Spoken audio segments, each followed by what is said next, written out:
Yo, Thought Warriors, what is up? Higher Learning is on. It's Ivan Lathan Jr. And it's me, Rachel and Lindsay. Boy, you have a pep in your step this morning. I wonder why. It's my birthday, guys. It's his birthday. Happy birthday. Happy birthday, Van. Happy birthday. It's very special. I feel like you're really enjoying your birthday. You don't like, I feel like when we're like, oh, it's Van's birthday, he's like, let's just move on. I like that you're taking it all in. It's fine with me. I don't care about it anymore. See, I'm sorry, I brought it up. I triggered it. No, I don't You care. You I care. promise I We don't. care. The Thought Warriors care. We are so happy to celebrate you today. They care. Another year. I'm sorry. I literally just triggered. You were actually in a positive mood, and I just triggered this. Well, because you know what I need happened? my glasses. You love to be cynical. You love to be a contrarian. I love to be cynical. And then for a moment, the other side came out, because there's the other side, and you caught yourself, and you're trying to go back to it. Just be happy. Just celebrate your birthday. It's your birthday. So we got a show. It's your birthday. We got Michael Tubbs on the show today. 1, 2, 3. Happy birthday to ya. Happy birthday to ya. Happy birthday. Happy birthday. Even Donnie, Joe, everybody. Thank you, guys. Thank you for the birthday wishes. In all seriousness, I love birthdays now.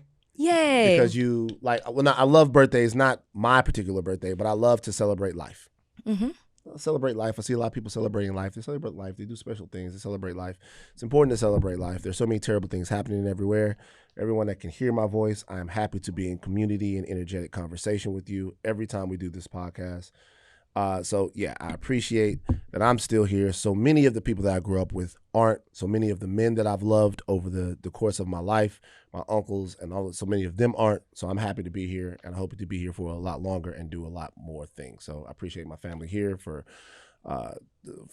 shouting me out. I appreciate the talk about it. Thank you, guys. Kalika's here. Kalika came in, woke up this morning, came in. Kalika. So I appreciate all of you guys and everything that's going on. Are you a person who reflects on your birthday? No. Oh. Why do I try? Not in any way, shape, or form. You said what? Not in any way, shape, or form. No, not really. I'm definitely one who just like sits back and I'm like thinking about the past year, thinking about where I want to go in the next year. Maybe you will tonight. You know what? You know why that doesn't happen to me on my birthday? Because you do it every day. Well, I'm like I have a different sort of existential crisis, basically every day, like you just said. Like per week, I think about, can I accomplish the things that I want to accomplish? Can I do it? I got cinematography class on Tuesday nights. How's that going? It's going great. Good. Except I'm terrible. I'm so untalented at picture composition and taking pictures and doing all of that stuff right now. I'm so bad at it. It's so exciting. Good. It's exciting because most things in my life right now that I've been doing, I'm pretty good at them. But this I'm terrible at right now. I don't have the eye for it. So, but just to understand that, like, I just want to I want to max out on my ability. I want to be the best version of myself possible. That's why I've been listening to the podcast, noticing that in the past, I was not a good podcaster. It's a good talker. Okay. Not a good podcaster. That's why I'm trying to become better, trying to get better. The January crash out helped me with that. Yeah. The January crash out. It's usually the crash out. When we have the family meeting or crash out, we always learn. We get better from it. Well, good. Then I'm glad. Then take a day off where you don't have to think about these things. Like you said, we're taking today off. We're just going to be. No. Step into my world. What's your world? Just be. Just be? Just be. I'm not always that way, but just be at the party? That's why I'm considering Coachella again this weekend. Just be. You ain't Come with me. nothing, nigga. Come with me. Gone. I can find. No, I'm not gonna. I'm really not. I'm not going to Coachella. I'm not gonna. Come on. No. How you do with the dust? It wasn't. I went Saturday, Sunday. It wasn't like that. Yeah, well, not a lot of dust. It wasn't. Friday was bad. Friday was bad with dust. The super bloom out there is killing me with the allergies and stuff. So It's tough. Everything's very tough. But we got Michael Tubbs on the show today. He's running for Lieutenant Governor of California. Yeah, I'm excited to have him back on the show. Join us later. We've talked to him. We've talked to his wife. Yeah. Are they the first family of higher learning? Maybe. It could be. The first husband, wife, yeah. Who else? Who else would it be?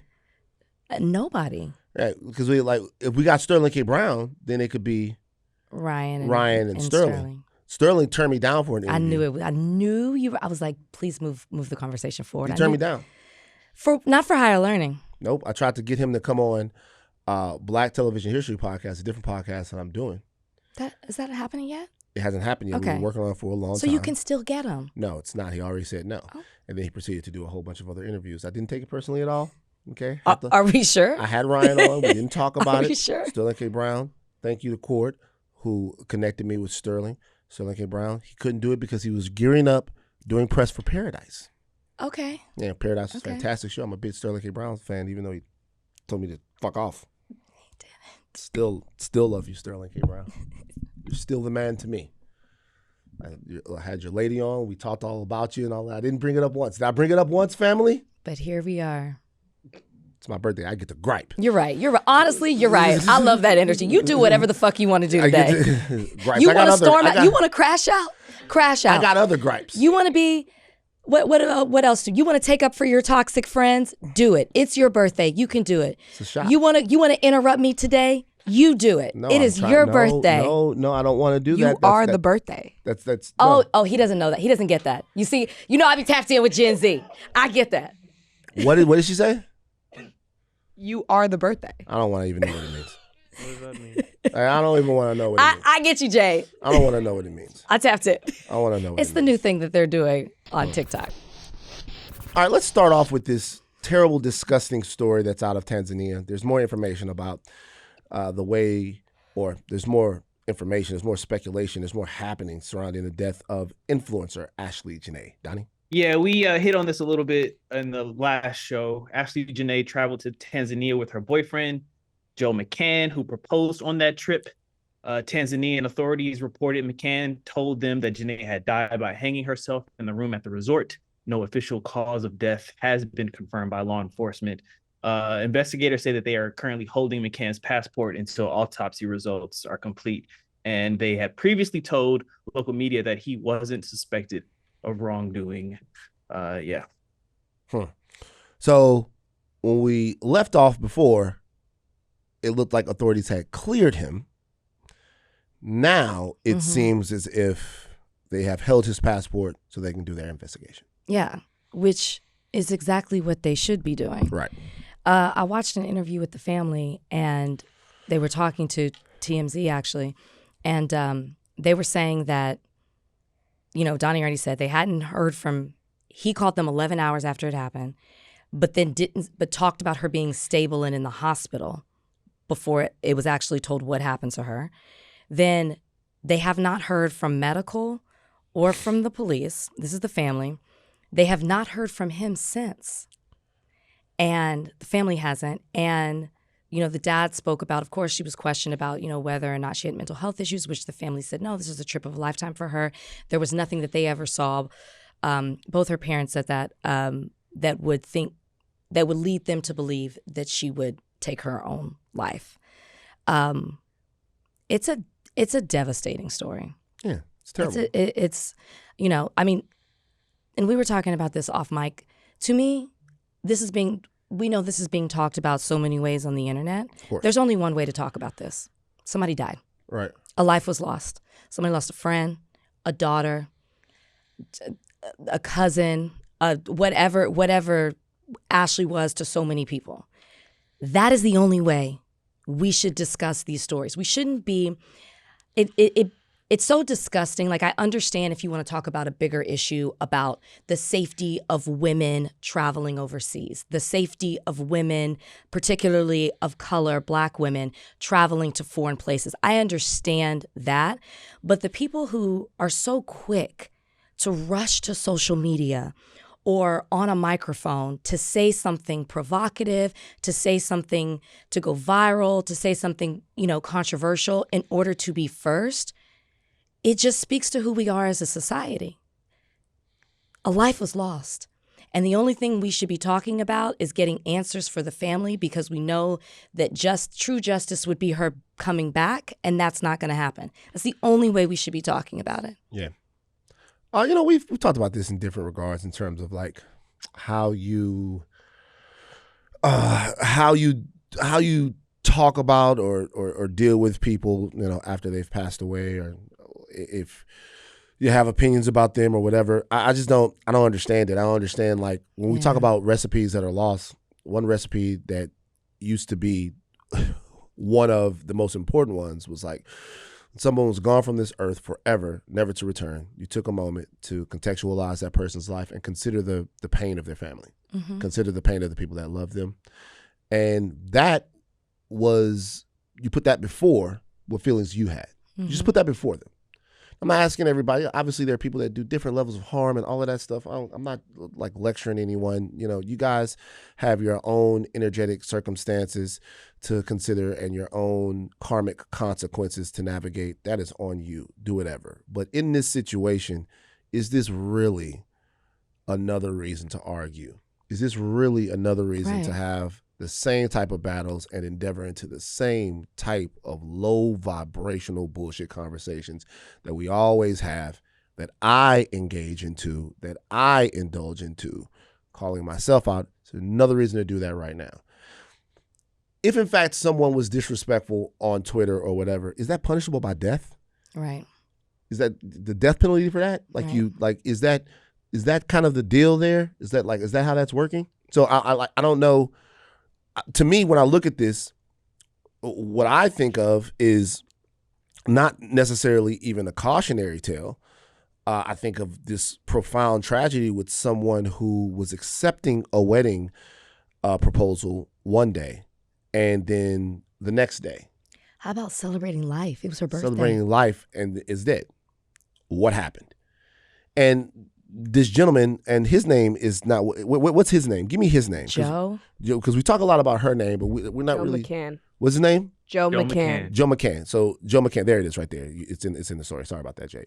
So Joe McCann has a profound task ahead of him to prove to the world that he is not involved in the death of his fiance, which, I mean, I'm not trying to indict him or send him to the gulag, but like, this looks bad. This looks weird. This looks like something else happened. And there's timeline issues. There's issues of like how these two people were, like how close they were, or what was going on before. They had to be put in separate rooms. All of this stuff. This looks like something fucked up. Also, clearly, I guess he was trying to leave the country because they're saying that they're holding his passport.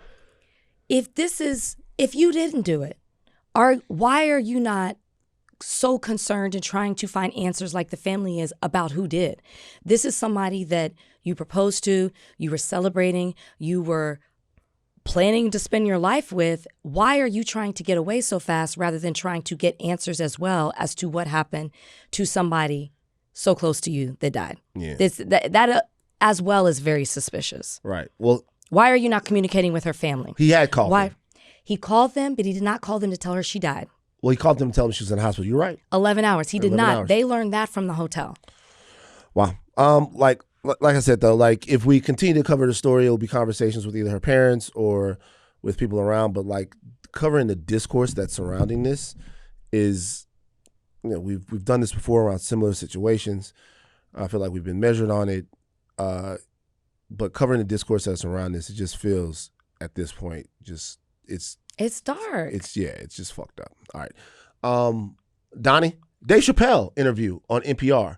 Really interesting stuff. Donnie? Yeah, let's switch gears. He did an interview with NPR where he talked about a range of things. Specifically, though, he did accuse Republicans of weaponizing his transgender jokes to support anti-trans political messaging, something he says was never the intention. And I did resent that the Republican Party ran on transgender jokes. I felt like they were doing a weaponized version of what I was doing. I didn't. It's not what I was doing. I'll give you an example. Yeah. This was before I learned the phrase "I respectfully decline," and I was on Capitol Hill, and everybody ran up to take pictures with me from every congressional office. And I just take pictures with whoever asked. I didn't ask how they voted, what their voting record is. And everyone, at first it was like CBC people. And then here comes Lauren Boebert. And she said, "Can I get a picture?" And I'd already taken 40 pictures. I didn't want to say no in front of everybody. But I didn't know the phrase, "I respectfully decline." So I just took the picture. And then she posts a picture before I could even get from there to the show and says something to the effect of just two people that knew that it's just two genders. She instantly like weaponized it or politicized it. So I got to the arena and I lit her ass up for doing that. And she should never do that, person like me. Now she knows what's up. Yeah, you do whatever the fuck you're doing. Excuse my language. You do whatever it is you do, but don't get me out of the splash zone. He also talked about blowback from the Riyadh Comedy Festival. I want to play that one too so we can talk about things in their totality. Donnie? I didn't feel wrong being up there. Yeah, I know we were talking about the Comedy Festival in 2025. You did get a lot of fall. You did get a lot of, I don't know what your pushback or criticism for going among other people. Yeah. Okay. The intelligence, U.S. intelligence did make it clear that they believe that the Saudis killed Jamal Khashoggi in the embassy in Turkey. And you knew that when you went, right? Oh, absolutely. Now, I should tell you. You had no qualms? I won't say that. They asked me to go years before that. And I said no for that very reason. Since that time, the United States government does business with the Saudis. Netflix does business with the Saudis. Everyone, the Saudis finance tons of movies. All these things. I know, I see them financing boxing matches and all these things. And none of these things were an issue until I went there. And why is that? As soon as a black man can make money off the plantation, they try to tell you that the money is dirty. Well, okay, I'll go home and spend the money with actual slave owners on it. Where is this clean money you're talking But you about? said you hesitated for years to go, the years you didn't go. So what made the difference for you? Time and circumstance, time and the wheels of commerce kept turning. You know, if you want to be that pure about money, then stop driving your car, stop eating, don't use your cell phone. Everything is tethered to something that's just terrible. He goes on to talk about the fact that this is part of how Dave Chappelle helps heal communities, or how he is in alignment with them, is to go places that are either controversial or going through a tough time and bring the community together. I thought it was a really good interview. It was fantastic. She's such a good interviewer at the same time. And, you know, the reason he did NPR also is because he was sitting in the space where he had bought the land and put a building up to save.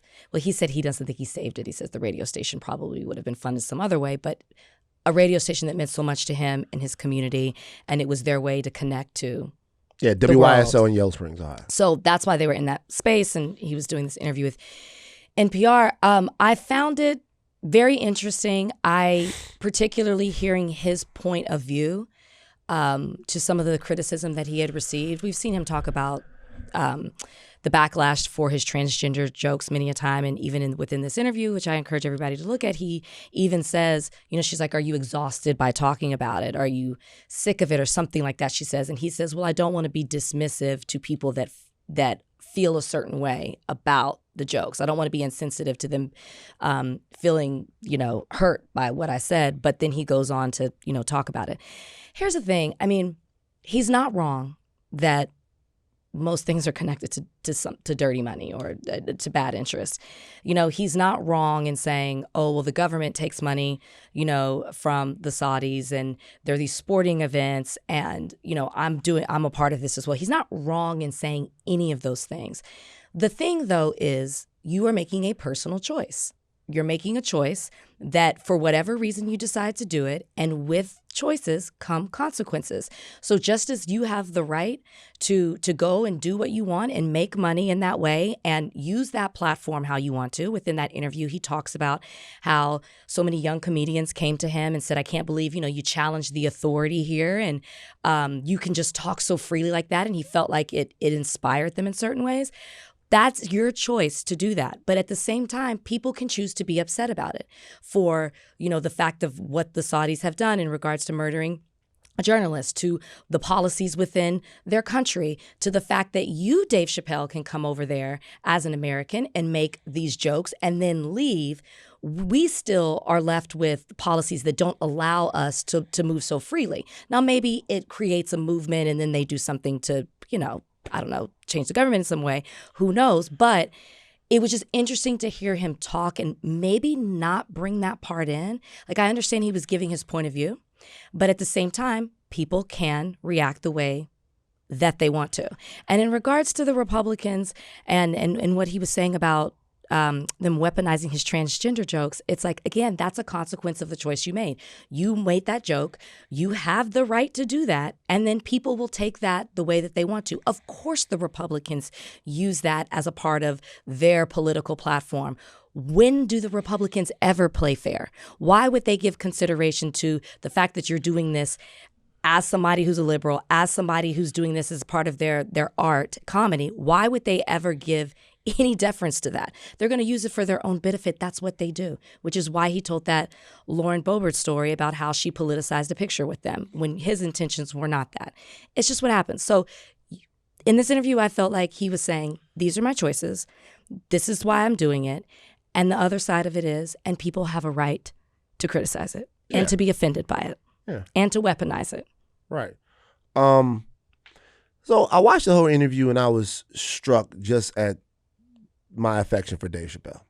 Always am. Because I can tell in the interview that whether I agree or disagree, that Dave Chappelle is completely committed to every belief that forms in his head and then comes out of his mouth, which is probably why he's such a commanding and effective communicator. There's a couple of things there that can only really be sort of,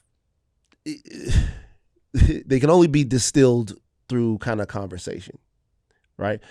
And particularly if we talk about the Riyadh Comedy Festival, which his note about, or his feelings about there being a tremendous amount of hypocrisy on people's relationship with the Saudis is like, there's no way to, there's no way, right? But I will say one thing about it is every single time there was these different business interests who decide to work with the Saudis or whatever, every single time there was a conversation. Live Golf, conversation. Flag football, fanatics, whatever was going on, it's a huge conversation. The WWE, conversation. Boxing, there was all, boxing actually less so. That's interesting. Boxing and that less, was here. Like boxing less so just because there's this understanding of boxing as such a dirty game. Like boxing is a dirty game, right? And boxing is also not a league. So there are promoters that are putting this on. So it's almost like with a boxing situation, whereas Netflix might be making this decision, whereas the network that's putting it on might be making this decision, it almost seems like it's two individual fighters and promoters that are making these decisions that to go over here. So I think people don't have a real expectation for boxing. That's a good point. I will say, though, they did it here, and I did not realize who was putting it on. Riyadh season, yeah. And I went, because I don't follow boxing like that, and I went because I was invited.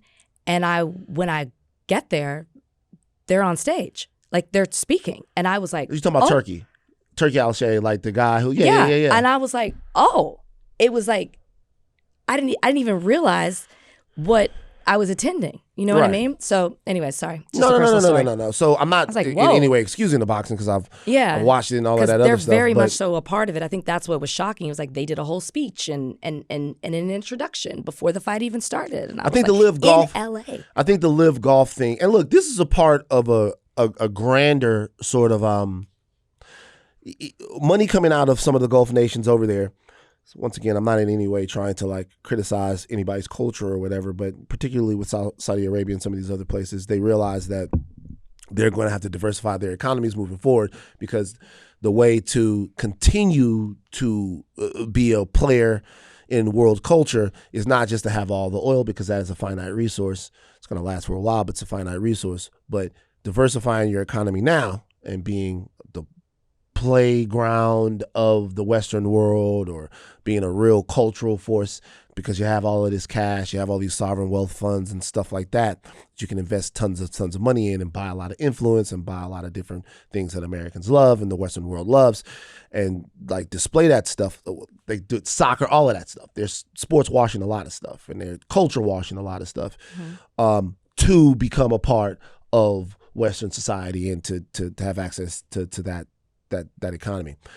All of that to say that, like, yeah, there's considerations to be made when you're dealing with a government that's as repressive as the Saudi government is. There's considerations to be made. We also, it feels a particularly inconvenient time to tell everybody else how shitty they are. Particularly inconvenient time for us to do that, right? Yeah. And it was always an inconvenient time, right? Mm-hmm. The interesting question as it relates to Riyadh, though, was when she brought up a lot of people, if you guys remember, U2 won't play Sun City back in the day when a lot of places wouldn't go play. South Africa wouldn't play because of apartheid. He says, I wouldn't play Sun City, but I would play Soweto. How do you know the difference? Mm-hmm. Like when he played the Riyadh Comedy Festival, how do you know that you're not playing Sun City and you're playing Soweto? Yeah. Like, how do you know the difference? Like, and that makes a lot of sense. His explanation makes a lot of sense. But I guess my question is, do you know for sure you didn't play Sun City? Yeah. If that's even a consideration, right? Because that question is so brilliant because she goes, well, obviously there's some things that are so obviously wrong that you go, I want no parts of that. Right. And by the way, he has a right to say any place where black people are living in this repressive, brutal segregation is someplace that I can't step. Mm-hmm. And everybody has a right to decide which parts of these things are no-goes and which parts of these things really mean something to them and where the line is. Mm-hmm. Now, if you're going by the an injustice anywhere is an injustice everywhere thing, then, there's a lot of considerations to be made. Like you're talking on the phone made by slave labor and all of that stuff. It's just really not any way to be pure in the world. Right. But if you say that there are considerations to be made, then I think it's for people who believe in you, it's a fair question to ask what those considerations are. Mm-hmm. And so that is kind of what I mean. So you would have played Soweto. How do you know you didn't play Sun City? How do you know it was Soweto? Like what is that determination like for you? Mm-hmm. If you even care to explain. As far as the trans issue and how he talked about it, he feels the way he feels and he believes it. Like he believes that he's up there making jokes and that he was making jokes about what he felt like was a relevant cultural issue, which is the trans debate. But I think there's still something that Dave, and to a degree, Bill Burr, who has come under a lot of fire because of playing the Riyadh Comedy Festival, there's something that I don't think they understand about the way we viewed them. Mm-hmm. I don't think anybody ever thought either one of these guys was a perfect guy. Sure. But you know what we feel about them? And I don't know why it comes across with these two guys particularly. We have a feeling that they are decent. Not perfect, but decent. And here's the interesting thing about being decent. Decent actually allows you to be wrong. Like you can, it's like if you are a decent person, mm-hmm. just decent, not good. You're not a fucking, a nun or you're not like dripping in purity and, just like light and all of that. But if you're decent, you can be wrong and you can be fucked up and your decency can be appealed to where you'll come back and be like, all right, let's talk about this. Mm-hmm. Let's have this conversation. And for some reason, Bill, Dave, and some other guys, when you would look at them, you're like, that is a decent human being. That is somebody that has this ability to talk colorfully and emotionally about issues to where you go, you know what? I'm not saying that nigga up there has never done anything wrong or that he won't do anything wrong, but there seems to be something more. And that is why audiences feel so drawn to them. And this issue has just been particularly taking Bill Burr out of it, this issue has just been such a gigantic blind spot for Chappelle in that regard for me, because legitimately, and I know everyone gets so fucking, because I'm barely decent, just trying, right? But all we're trying to do is protect people. That's it. It's not, it starts to fuck with me. It's not like nobody's trying to tell nobody that they can't have fun or that nobody wants to laugh at jokes. I make jokes. All we trying to do is protect people. Like all we are literally trying to do, we're just trying to have a conversation about whether or not it's okay to protect people. Like my mind is so fatalistic that I think about some kid somewhere that doesn't, and then like they're suicidal, or they got kicked out of their house, or like something so terrible happened. Like, is it okay if we have a conversation about that kid's protection, or does that make you a lame? Or does like this? as earnest as could possibly be. I'm not trying, I swear to God, I'm not trying to be holier than thou. I'm not in any way. My shit is all fucked up. But I'm saying is, does that conversation make you a lame? Does that conversation about, yo, I don't want to be party to anything that takes the one life that somebody has to lead and makes society a prison for them? Mm-hmm. Like, is it okay to talk about that? Well, it should be. Right. Well, this is not coming from judgment. This is not coming from me trying to look down on nobody. This is coming from me saying, yo, look at what happened. They took the jokes and they thought you were with them. Yeah. So isn't that something that we can kind of talk about? Or even if they didn't think it, you said something close enough that they could use to further their own cause. And I think that, like, when Dave is talking in this, he's saying, you know, he talks about the headlines and he's like, the headlines, it turned into a thing. And, you know, the way the headlines read didn't really reflect, you know, he's like, reading it is different from being there. He's right. And yes, but I felt the same watching it than if I read it, to be honest with you. But yeah, like, to a point, I get it. If you're sitting in a festival, yeah, it might hit different hearing that joke in person. But to me, it has the same impact. And so to your point, yeah, we should be able to have these conversations and we should be able to question it. And they should understand that that's a part of it. I understand that you, as a comedian, and he pretty much explains this, you can't think about everything. You may not necessarily have those intentions in making the joke.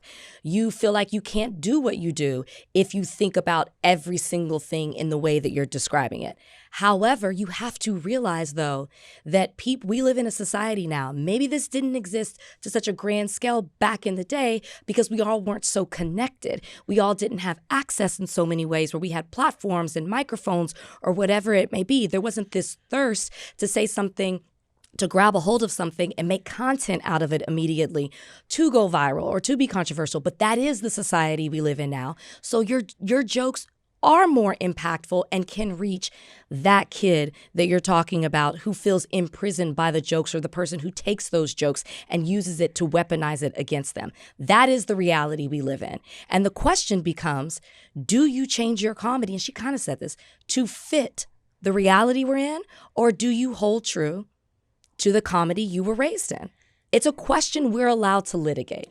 And it's not judgmental, but it's just a part of the conversation, because that's in anything, right? As things change and you have to adapt to them. Look at the entertainment industry just in general.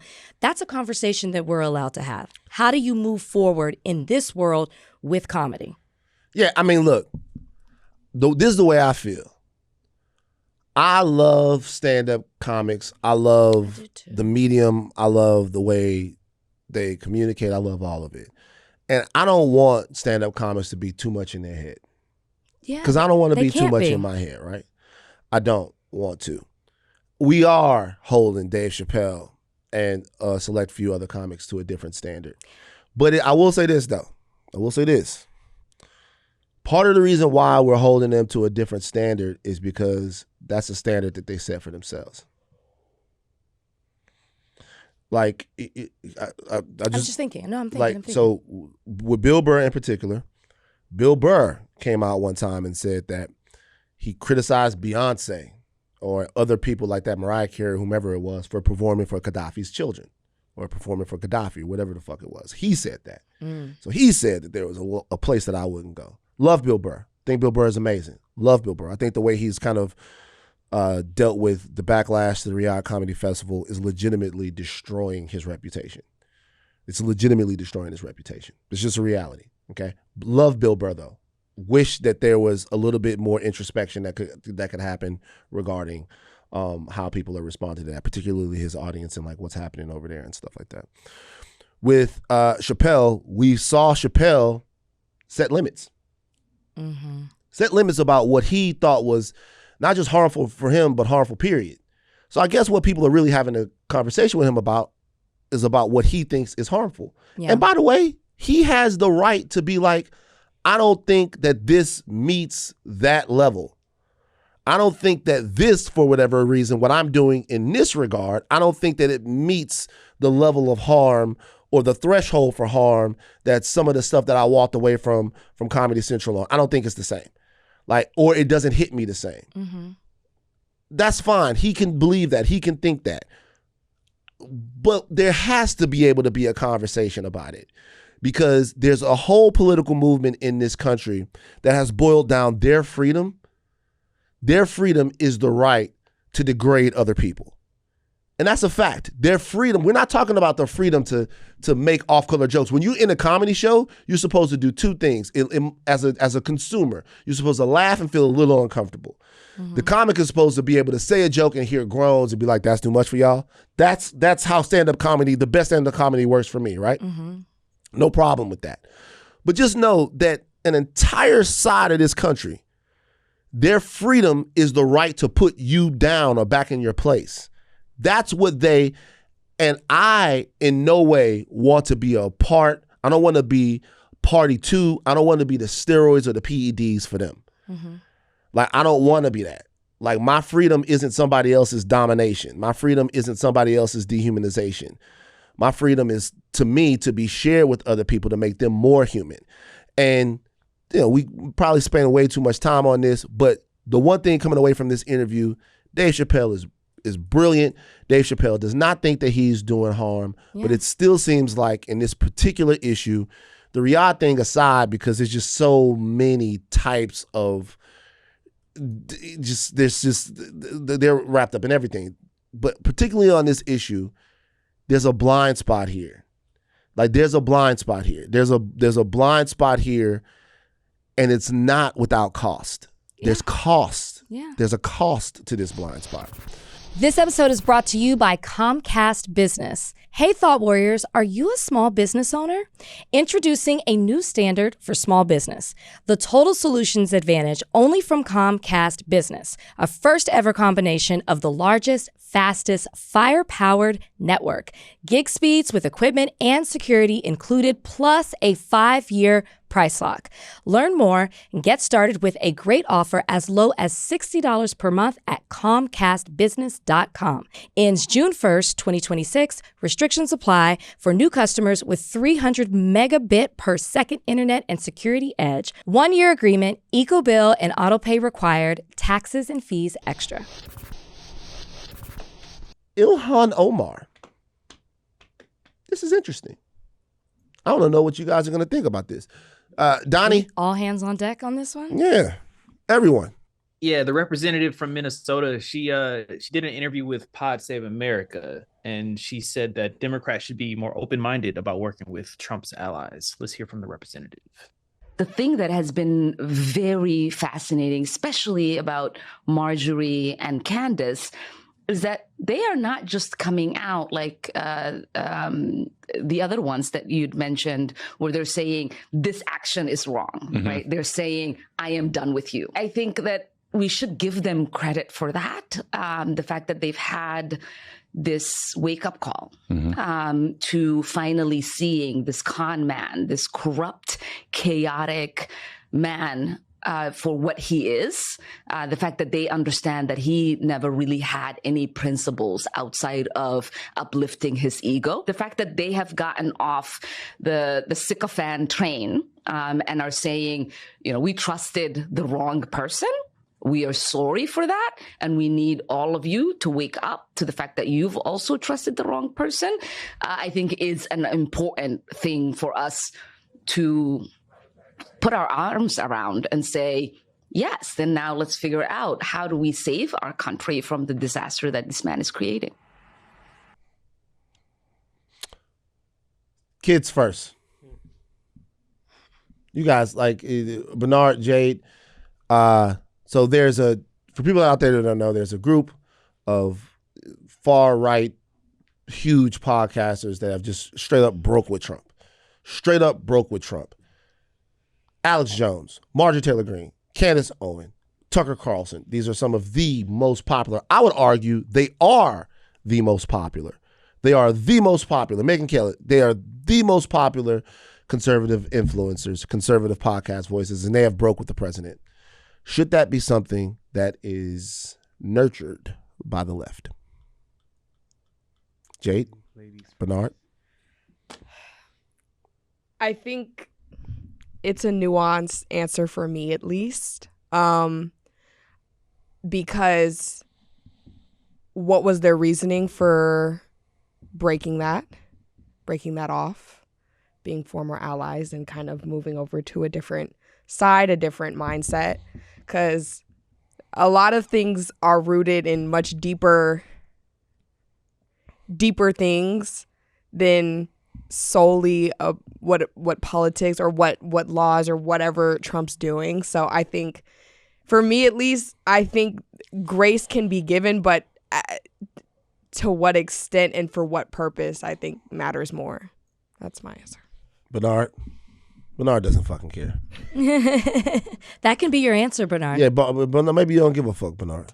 To me, it's just a conspiracy theory. Oh, no. One of them. Okay, back to Get us. Bernard off the mic. Get Bernard off the mic. Not a conspiracy theory. Get Bernard off the mic. Bernard, chill. Hey, so fix the sentence on the camera, That is such a Gen Z answer, though, by the way. Nah, hell no. Way to represent. Hell no. Way to represent. It's a no for me. It's pretty. I feel like we talked about this in regard to somebody else. We have talked about it. We're going to continue to talk about it. And especially coming from her, right?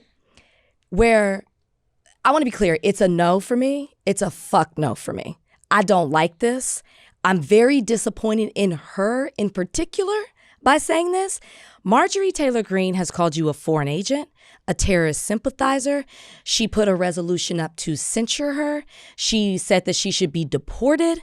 She also said that she should retake her oath in Congress because she did not use a Bible.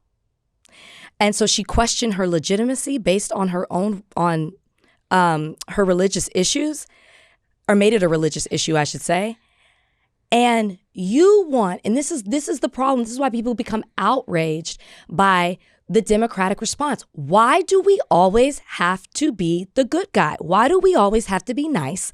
Why do we always have to say, you know what, let's just give that person grace? She literally said, wrap our arms around them. No, good for you. First off, she uses Marjorie Taylor Greene and Candace Owens, who I believe, we've talked about Marjorie Taylor Greene. I don't know to what extent we've talked about Candace Owens, but to me, the only reason that they are speaking out is because Trump did not support them in the way that they wanted to be supported. I would say that for Candace. That's not true of Candace. When he was running the first time, he used Candace a lot. Mm-hmm. He did not use her this last election. Yeah, this is different for her. Like for Marjorie Taylor Greene, that's definitely true. For Candace Owens, it's not true. Yes, we know she wanted higher office, but I do believe that Candace Owens wanted to be used in a certain way by the Trump administration, that they were using other people who had smaller platforms than her, who weren't as well versed. I mean, like, she's a great speaker. You can't deny that. As her, and she was pushed to the side. I believe that. That's my belief. I'm not saying that she doesn't stand in some of the things that she believes in. I do, but I think that her motivation, at least her initial motivation for turning on Trump, is because he did not treat her the same. That's just my belief. Maybe it's a conspiracy theory, Bernard. But the idea that just because we're supposed to forget the damage that was done. We're supposed to forget that Marjorie Taylor Greene still brags about the fact that she was the congressperson who was most aligned with Trump in voting on his policies. This is who this woman is. She's upset. She's vengeful in what she's doing. I don't trust it. I don't believe it, which is why I'll give credit to what Bernard is saying in regards to a conspiracy theory. We cannot move past this and just say, let's give them grace and wrap their arms around them because they're just now saying the right thing. Is there a trust there? Do you believe that they are committed to the things that they are saying, or are they just being reactive because it's popular? It's going to get them more clicks and views. They're just trying to have a back and forth and get engagement on their social media, or they're being vengeful because they're upset because the president didn't support them in the way that they did. There is a lack of trust here with these people, and I don't think that requires us to coddle them and baby them. Have we not done that too long? It's why in 2 years, Trump's been able to do what he's done, because we always try to be the good guy. Why are we trying to always be nice? It has not worked for us. Look at where we are right now. And I'm not saying that we should just like burn everything up and not acknowledge the fact that they are saying things in line with what the Democrats have been saying, but it does not call for us to coddle them. I'm so disappointed in her saying this, and she's been on the Breakfast Club, and didn't walk it back, but she kind of comes back a little bit in regards to the coddling and in regards to, aww. Happy birthday. Thank you, Bill.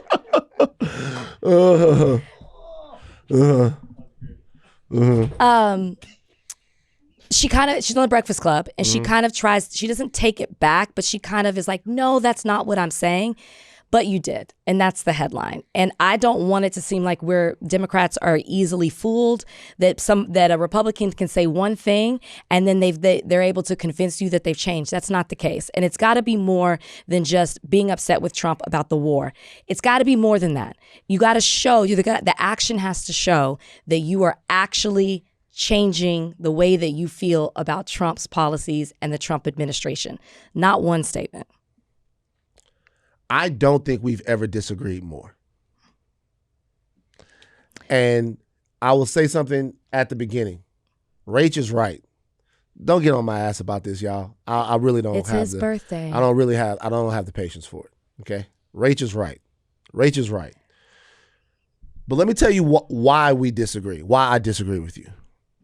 I think we're talking about two different things. And I think maybe Rep. Omar is talking about something. I think we're talking about two different things. Okay. I think on the left, a lot of times when we talk about people that we fuck with, we talk about comrades. There's a difference between a comrade and an ally to me. A comrade is somebody that I actually use a word that's not like an ally. Okay. An associate. I think the right knows how to have political associations. The left knows how to have comrades. And I think the reason why that's true is because there are two different battles that are being fought. The battle on the left, to me, is a humanistic battle, a battle about how you limit harm, how you elevate people, and how you protect people. And the battle on the right is about power.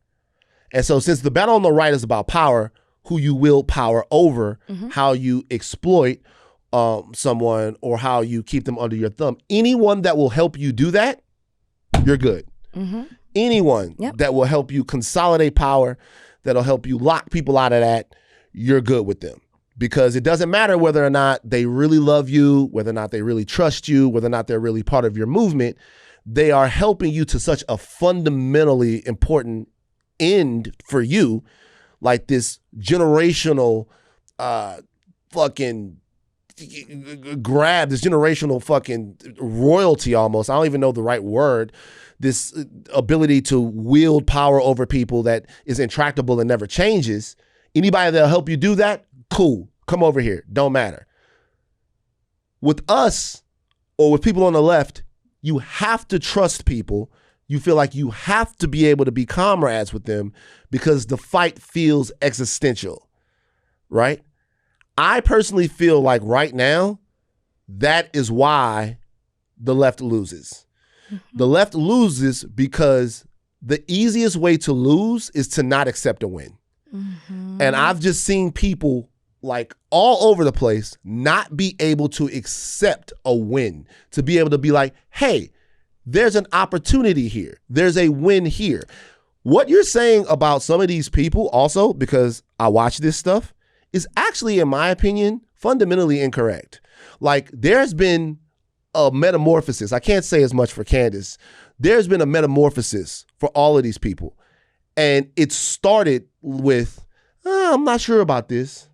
This is difficult to defend. This is not. Then at the end, it's like, I can't do it. For most of the people that you're talking about that exist in this cohort, surely. I'm only talking about two. Okay, but for most of the people that you're talking about that exist in this cohort, like there has been a metamorphosis of everything. It goes, we're talking about not necessarily I don't agree on the war, or not necessarily I don't agree on Gaza, not necessarily I don't agree. We're talking about the criticism of this guy is a con man. Yeah. I was conned, you were conned, this entire movement was a con, this guy is a con man.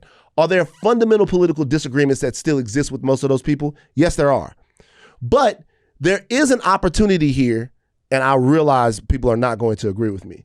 There is an opportunity here to actually parse apart just what those disagreements are in a really robust way and build something, not something new, but something that is potentially a little bit more people-based, that is not oriented around the corporate Democrat versus Republican style of American governance. Now, in this, there is racism, there is sexism, there is anti-trans stuff, there is the worst of the worst, and you hear it all of the time.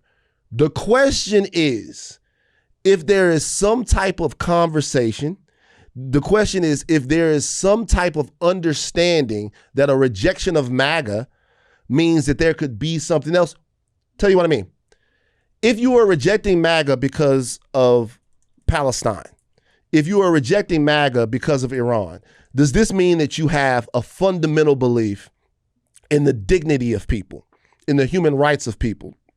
Okay, if you have that fundamental belief, if you believe that, if that's the reason why you believe that, can we also talk about healthcare? Can we also talk about affordability? Can we also talk about race relations and systemic issues and violence that exist here? Are you actually open to a conversation about how some of the issues that exist over there are mirrored in American domestic policy? Is this an entryway into having a conversation that might develop and change your worldview? Somebody's got to do that work. And I know it doesn't feel good. It feels bad. It feels terrible with all of these things being said. Donald Trump says things all the time about people, and then people come back and they accept President Trump. The only difference is no one changes. Nothing changes. So Donald Trump will curse you out and say that your father worked for the KKK or did whatever. He does all kinds of stuff. But there's never a worldview change that brings you to him. You just go along with the bullshit that he's talking about. If you're telling me right now, that these people who were raised in the conservative political muck, the descendants of the worst neocons, some of the worst ideas ever, can say that American adventuring and war making overseas is bad, that ICE overreaches are too far, that affordability is what we should be talking about, that how does anything that we're doing around the world, how does it help us, that President Trump is a con man, that the Epstein files, which are, in my estimation, an indictment of the power class of this country, how they've operated with impunity and no type of oversight or recourse. If you can tell me that all of those things can create a framework by which to explore an America that works better for the average American, somebody's got to take the chance. Okay. So first off, when I was talking about my response to what the Congresswoman was saying, I accept what they say. I don't believe that we should coddle them, okay? I'm not going to say oh, I don't care what you say. Great. If you want to agree with what we've been saying, it's kind of like a duh. Great. Say that to your audience. Totally accept it. I'm not going to criticize what you're saying. I'm glad you finally got there. We've talked about that with other people. Here's my question to you. You said it. You said, now I don't listen to, Megyn Kelly, Alex Jones, Tucker Carlson, all of that, right? All. You listen to that. You said it. Racism, sexism, homophobic, xenophobic, okay? Mm-hmm. My question to you would be, what is it that is motivating these people that you're listening to to criticize the Trump administration? And the reason I'm asking you that is because you're correct. If those people are criticizing the very issues that you said, and if you could have a conversation with them and get them to all come together in order to help the average person, I agree with you. That would be wonderful. But it's the things I just named. And so I ask you, why is it that they're actually being critical? Is it because it makes America look weak and it's a power thing? Is it because you don't like the money that we're in debt? and you don't like that extra money is being spent on foreign affairs? Is it because it's affecting your stocks and securities? Is it because it's big business? Is it because if that's what I believe it to be. I don't believe that their intent is humanity, which is, I know is what you're saying. I don't think that they're fighting against the Trump administration because they want to better the average person, because they want to better people and lower socioeconomic with those type of statuses. I don't think that's it. I think at their intent, at their core, we're talking Tucker Carlson. I don't think that he doesn't believe in the great replacement theory anymore. I don't think that some of these people aren't still homophobic, transphobic, xenophobic, racist, sexist. I don't think that they're not these things. If you want to talk about ICE, I think that they just don't like the way that it looks. I don't think that they actually necessarily care about it. I think they think it makes the right look bad, or conservatives look bad, or MAGA look bad, or Trump, the person they voted for, look bad, and it's going to hurt them in the primaries coming up. I don't think their intent is good. If it was, I would totally agree with you. I don't trust, and this is what I goes back to, which is why I don't believe in coddling. I don't believe in giving grace. I don't trust that these people have good intentions in the way that they're disagreeing with the Trump administration. And nothing has shown me anything different. You know what this is really about in regards to me? That's all very well said.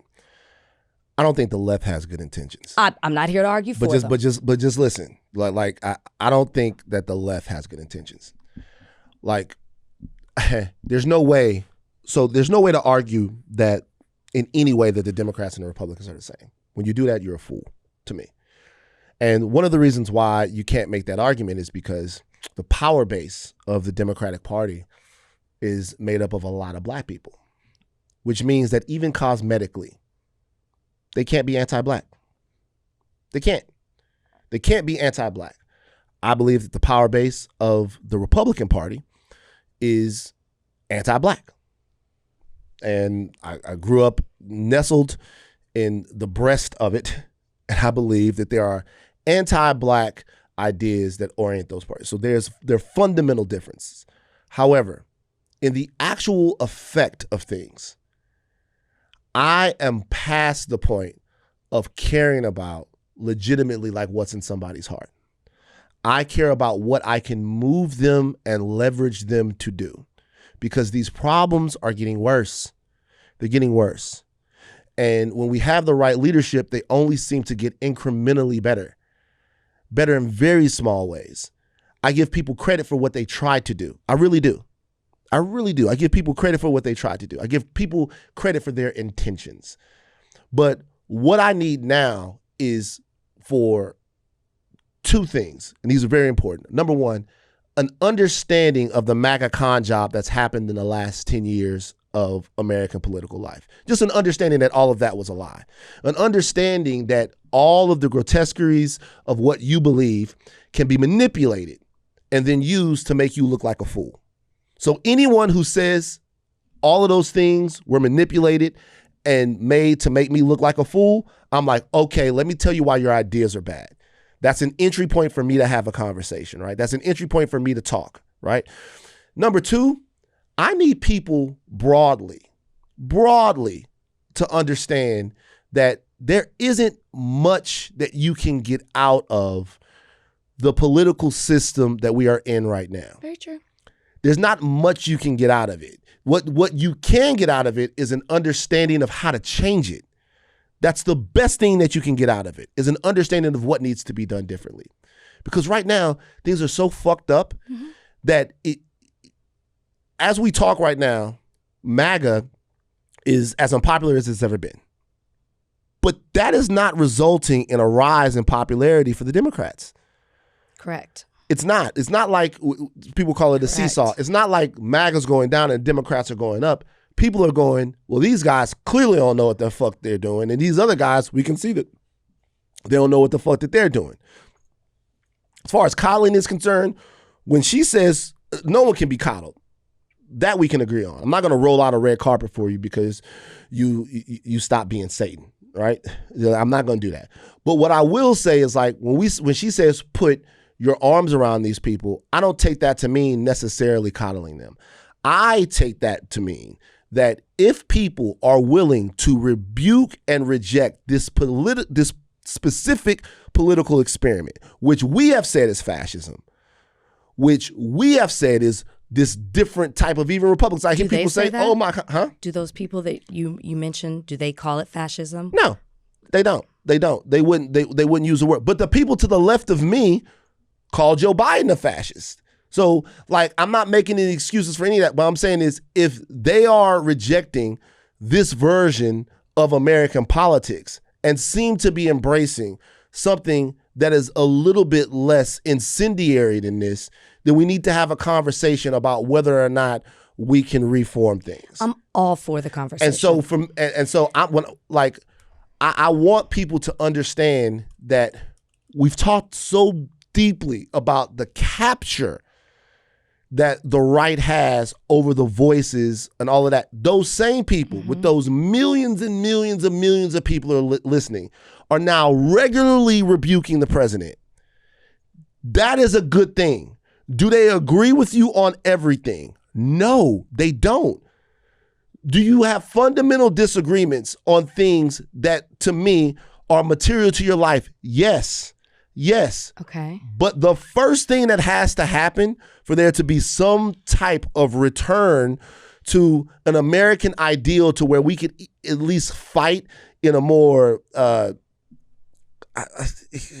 inspiring way, effective way, is this part of it, MAGA part, the Trump part.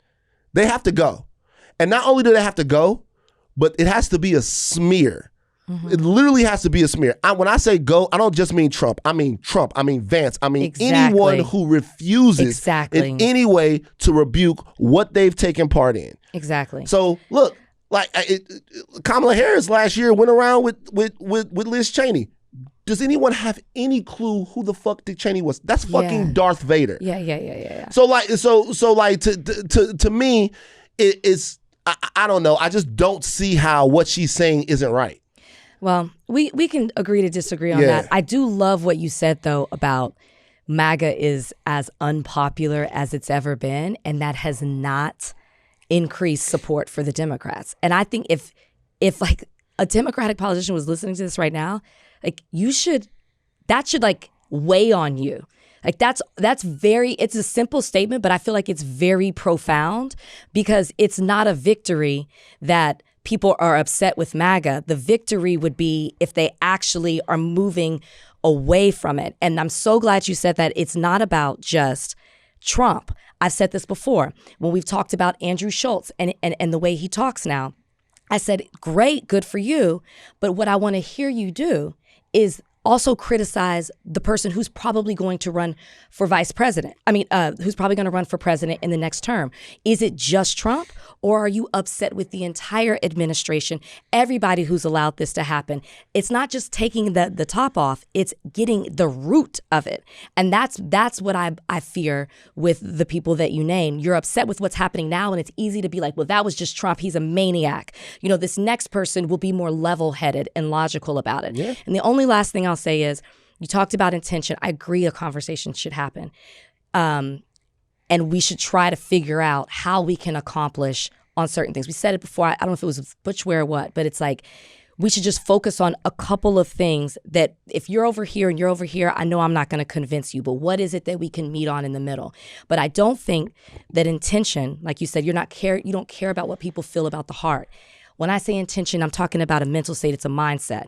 And my thing is the people that maybe might be outspoken about the Trump administration are outspoken, but their intention, their mindset is still deeply rooted in problematic things that hurt so many people that aren't white like them. So there's no way to disagree with that. I would say two things. There's one thing that I disagree with, and we move on. One thing I disagree with Rep. Omar about. She said we should. No. Everybody has different jobs. Nobody has to do this. It's not your job to do this. It's not your job at all. But what I will say is that questioning, interrogating this, and exploring people who have rebuked MAGA and a real way, somebody's got to do it. Like somebody has to do it, specifically on issues where lives hang in the balance. Like where if you're saying, hey, we shouldn't be engaged in an active genocide in Gaza, that legitimately is about people's lives. I know you don't like somebody for what they said, but that legitimately, if that's legitimately about people's faces being burned off and hospitals being bombed and schools being bombed, that's legitimately about somebody's life. I'm not asking anyone to sacrifice their life and how things are in their country for somebody's life on the other side of the world. I'm not saying that at all. But what I'm saying about is we have to take those types of rebukes and those types of opportunities seriously. But I'm not saying you have to do it. I'm not saying that somebody listening right now, if you want to be like, fuck them forever, I'm cool. But she a politician. So she got to figure it out. All right, we got to go. Look, we can get to Michael Tubbs, but I got to say something before we do. So Pete Hegseth, all right. Pete Hegseth. Yeah. Hegseth. I don't know if he was drunk when he did this. He quoted a Pulp Fiction fake Bible verse at a Pentagon service. You see this? I've never seen Pulp Fiction, but okay. Shh, just come on. Come on. I did not see this, though, to answer your question. But I just wanted to set a standard here. I just wanted expectations. So the prayer is CSAR 2517, and it reads, and pray with me, please. I apologize again to the audience because I can't do this every time. This one I will not accept. I didn't want you to ask me, so I was like, let me just, because you're going to be like, remember that part? And I'm going to be like, no. So let's just get it out of the way. For my birthday, I would like you to watch Pulp Fiction. I'll watch it tonight. I will, no. Because you and Kalika got a birthday coming up. I will arrange a screening of Pulp Fiction. I will rent out a movie theater. Do it with what you're doing with Sean and the movie night thing. Unwrapping the Real situation. Yeah. Shout out to Sean. Shout out to the whole crew, right? Sean Dickerson. You know, I would say coolest white boy in the world, but I don't feel like I can say that anymore because you never fucking know. But Sean is the man. But that's not acceptable. Okay? As a friend.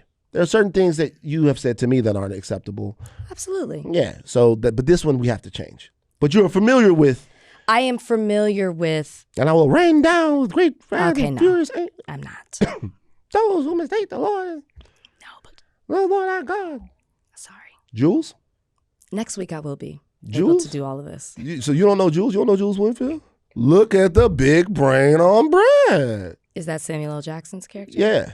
May I have that was a good impression. Some of that to wash down this tasty burger? That's that Hawaiian burger joint. I'd like to see the movie. You're telling me too much. You never saw it. I'm very excited. You don't know who Tony Rakahara is. Is that John Travolta? The hands. Close up. Give a close up on the hands. All right. This is why I'm never going to be on Big Picture or Rewatchables. Pulp Fiction, it's like, okay. I know it's a great movie. Oh, it's a great movie. No, it's like let me ask you a question. It's like one of my dad's favorites. I think he really likes that movie. I bet he does. Let me ask you a question. Does this place look like dead nigger storage to you? I don't know what that is. It's tough. Okay, let's go. Fucking run the thing. So the prayer is CSAR 2517, and it reads, and pray with me, please. Is that what he said? The path of the downed aviator is beset on all sides by the iniquities of the selfish and the tyranny of evil men. Blessed is he who, in the name of camaraderie and duty, shepherd the lost through the valley of darkness. For he is truly his brother's keeper and the finder of lost children.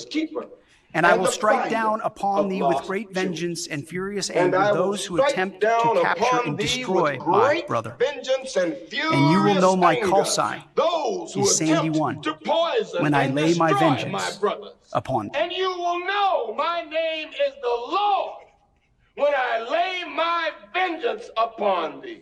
Okay, so part of that Tarantino wrote. So a lot of that, the most compelling parts of it are not actually in the Bible. What actually in the Bible is, I will execute great vengeance upon them with furious rebukes, and they shall know that I am the Lord when I lay my vengeance upon them. The rest of that comes from Tarantino. He read that shit like he was out the Bible and prayed over people with it. What?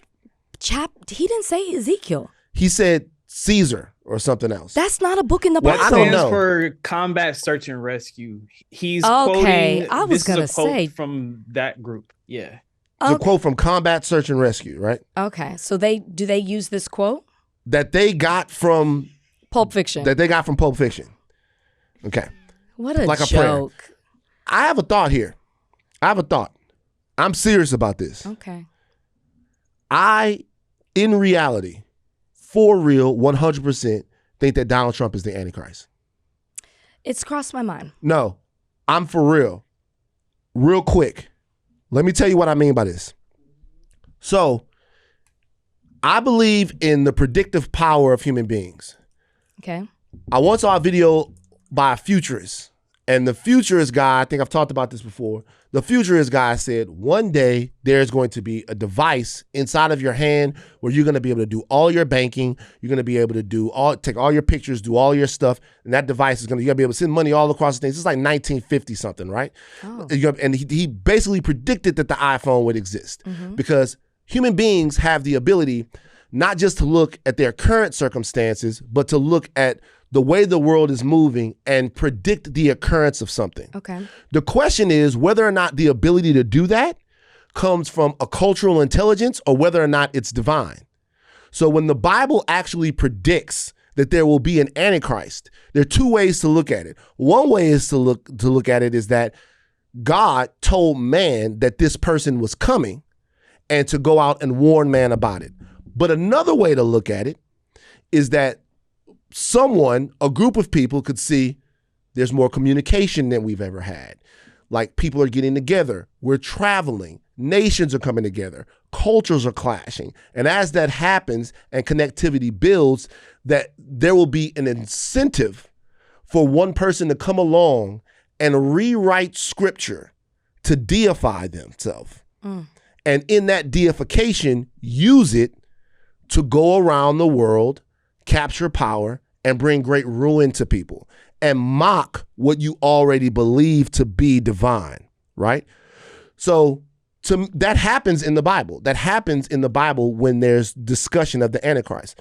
The only place that faith comes in, to me, is whether or not you believe that that is coming from God.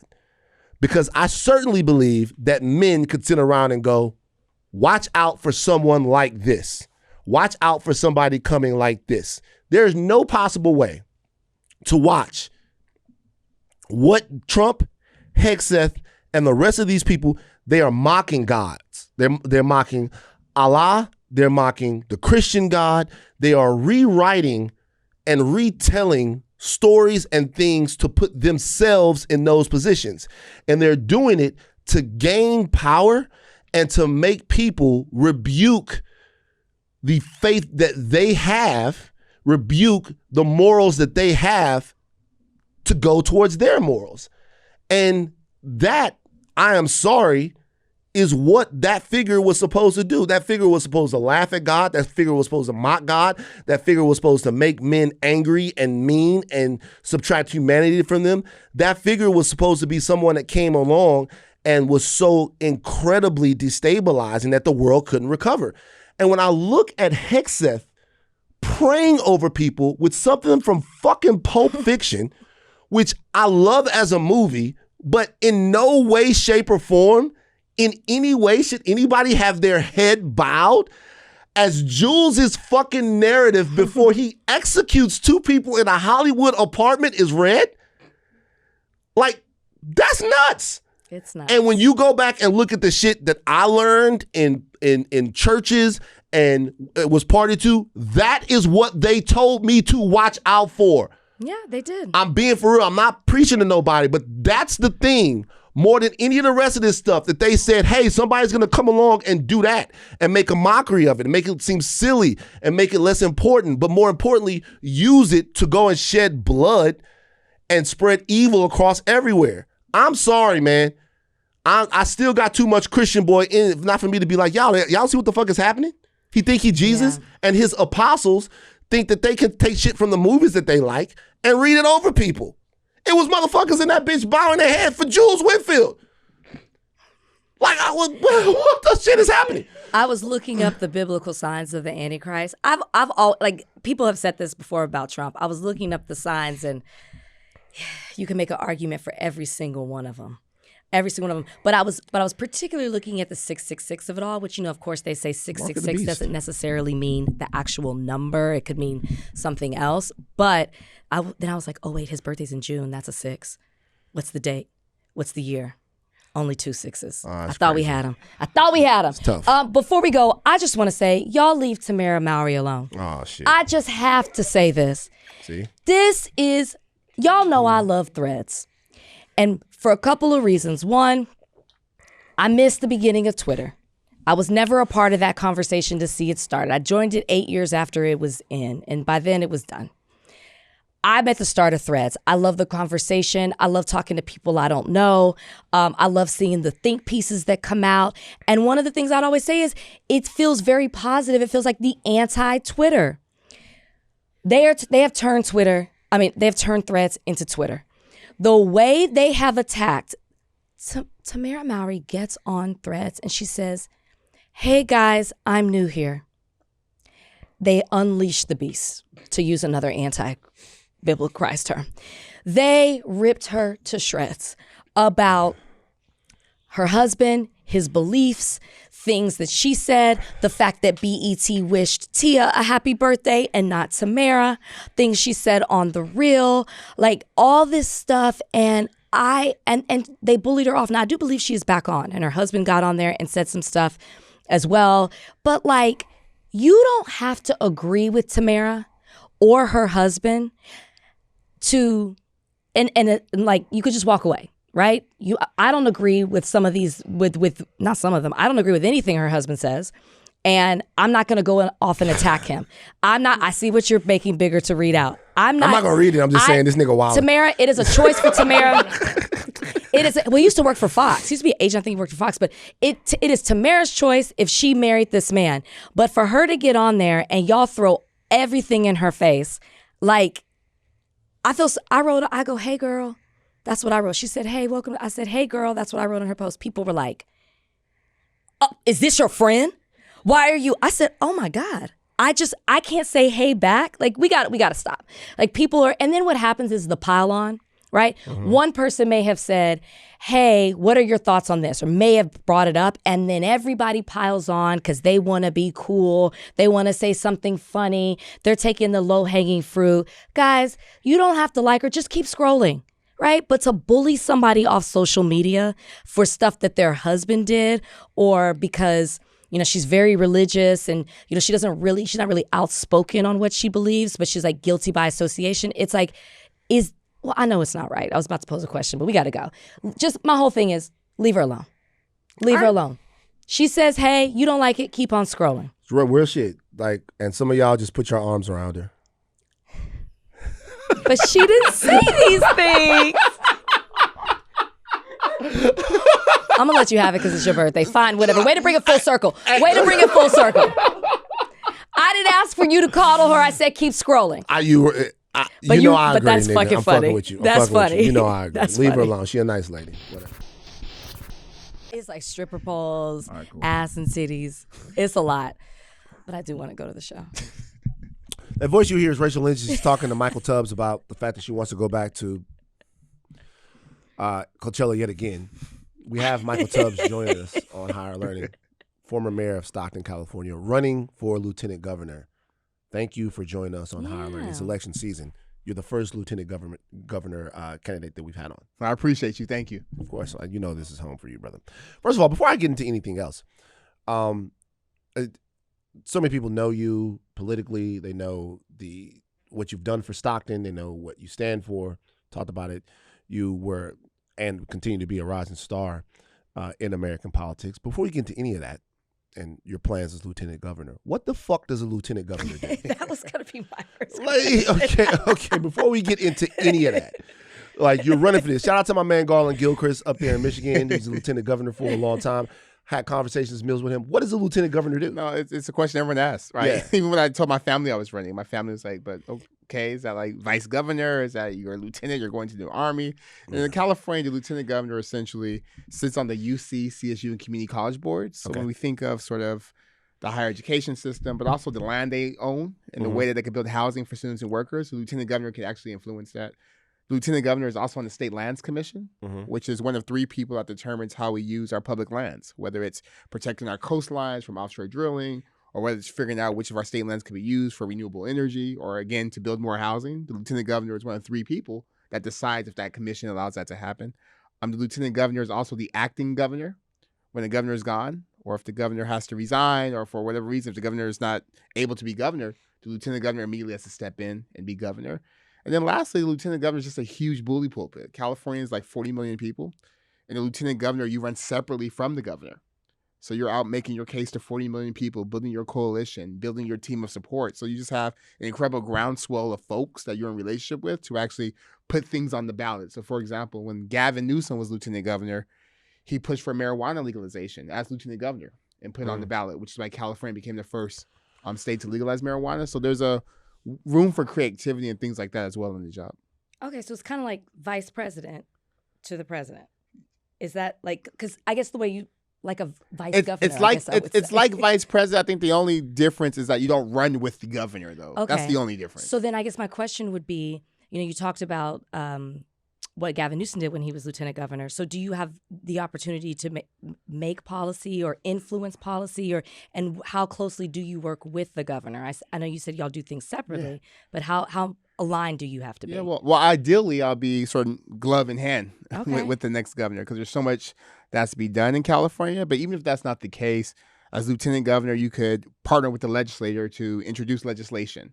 You can testify on bills. You can put things on the ballot. We mentioned Stockton stuff. I'm still obsessed with this idea of a guaranteed income, or now a data dividend, or how do we own our data and make sure that we're profitable as AI companies become more profitable. And the lieutenant governor could make that happen through the ballot initiative process. So there's a bunch of tools at their disposal. And I think, to your point, Van, why so many people don't know about the role is that traditionally it just hasn't been used. Traditionally, It's been like a parking spot for folks to wait. But just given all the challenges in California, there's no time for a parking spot. We actually have to make it go, and that's why I'm excited about running, because I think I know there's a lot that can be done in that role that directly addresses affordability issues and the lack of housing in the state, that immediately addresses sort of the lack of economic opportunity and support for entrepreneurs or small business folks. And the lieutenant governor actually has a platform and the tools to make things happen and show people that it does matter who you elect. How can the lieutenant governor do that?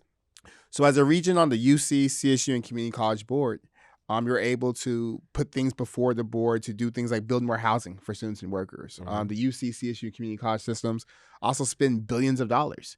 And there's procurement policies that have to be followed. So you can, like I did in Stockton, make sure that our communities are ready, and we help them build capacity so they can compete for the contracts to do the catering or the janitorial or provide the plates or all the things the university spends money on, which is like literally billions of dollars circulating that some people are getting access to, but a lot of folks, particularly folks who look like us, aren't. Right. Not because we don't have the businesses, but we don't know, or we don't have the capacity, or we don't have the insurance. And the lieutenant governor can help folks do that. On the State Lands Commission, the lieutenant governor is one of 3, again, to build more housing on state land where it makes sense. And then lastly, given the fact that California is just so big with so many issues, the next governor is going to be focused on budget deficits and fighting Trump and all those things, which means the lieutenant governor is going to have to pick up some of that work, because one person is not going to be able to solve all these challenges. So when we think about the fact that California is tied with Louisiana for the highest poverty rate in the United States, I want to work on that. I want to attack that. And again, it's through leveraging the positions I hold, but also just the relationships I have with influencers and folks to help get the word out, with folks in different elected offices to help build a coalition that can introduce legislation and put things on the ballot and just begin the process of making California move and not talk as much, but actually let's start getting more stuff done. Right. You mentioned Lieutenant Governor, that role being a parking spot. Are you referencing because people use it to park there so they can move on to governor? And then I would follow up. I would love for you to answer that, and then follow up with, why now? Especially because the governor's race, and we can get into it, seems to be quite chaotic. Well, historically, folks have thought of the lieutenant governor's race as a parking spot, either to run for governor or for some other office. And that's historically what the office has been used for. But I think that the best way to get promoted to a new office is to do good in the office you have. Like you actually have to do something, and people see what you can do and like, hey, we want you to do something else. So I'm very motivated to show like, hey, with this office, look at all that we have done. So when I'm term out, there's an opportunity to do something else if the voters agree. And then why lieutenant governor for me? I'm obsessed with higher education. I'm the first one in my family to go to college. When I was mayor of Stockton, I raised over $20 million. Now every young person in Stockton can go to college for free. And I've just seen what, even folks say college isn't for everyone. I've seen what college has done for me. So I want to give everyone at least the opportunity or a shot where they can actually choose and it's not chosen for them.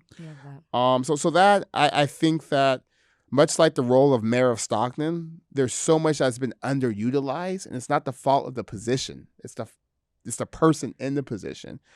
And you guys talk about this a lot in your podcast and just in your day-to-day, that there's just such a deficit in trust where folks don't know that government can actually do anything but harm, but bomb, but take, but plunder. It's like we need to show people that, no, it does matter who's in office, because we can then build more housing so students aren't sleeping in their cars, so faculty aren't sleeping in their cars. So that's why I went to run for lieutenant governor. Felt like the right opportunity to take what I did in Stockton and expand it statewide, and also just to learn Sacramento, to learn the state, to learn what works and what doesn't work, so that if there is an opportunity to run for an office later, I come in prepared and ready on day one and don't have to spend 2 years figuring out where the bathrooms are or figuring out how to make things work. So part of it is incubator to a higher office. Yeah, well, because I can't be lieutenant governor forever. Right. So at max, I have 8 years. I'm 35 years old, so I'll be 43. And hopefully after those 8 years, there'll be an opportunity to do something else. And but I'm very clear that to do something else, I have to actually do something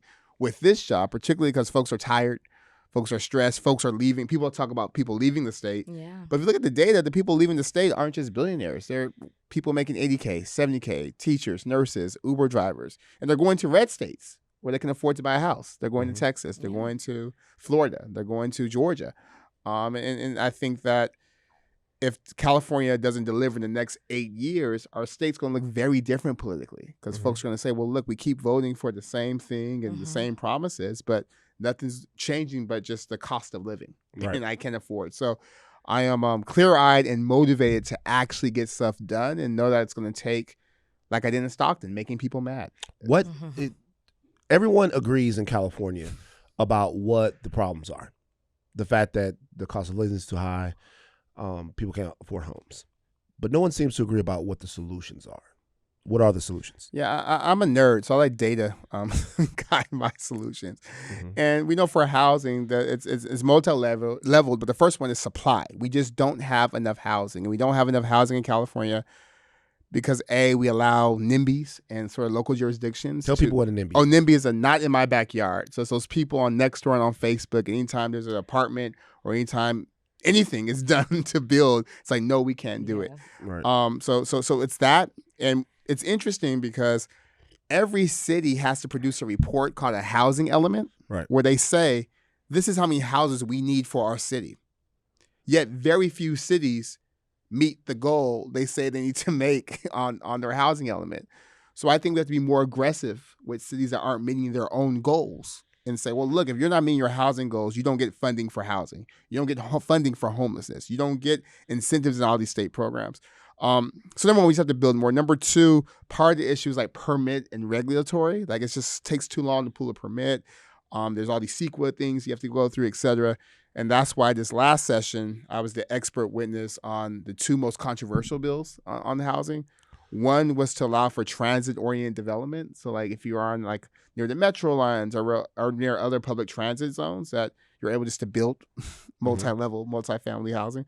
And then number two was to change CEQA reform. So CEQA is like this environmental law that's well-intentioned, but it's been used a lot to slow, delay, and force concessions and just elongate time. So what we were able to pass both of them. The CEQA bill, what it did is that it allows for projects that have already been gone through a secret process through the general plan, not to go through it again. So all that to say, there's a bunch of nitty gritty things around permitting. So a little abundance-based deregulation in there. Yeah, and that's why I've been endorsed by the Abundance Network and the YIMBY groups, and also with tenant rights groups, because I think there also has to be a conversation with while we build housing, which we know will take time, we can't keep charging rent that's out of line with inflation. So we do have to have common sense rent caps. It's not like you can't make no money, but it's like you can't keep pricing people out of homes, because then we all have to pay when they're homeless or when they're evicted or when they're couch surfing. So I think it's a supply issue, it's a deregulatory issue, and then in the short term, we have to cap rents at a rate that people can afford to pay. And then lastly, I'm sorry, I'm nerding out here, but lastly, we have to also look at other ways of building housing, modular housing, prefab housing, factory-built housing. Like all those things have to be on the table because we're in a crisis.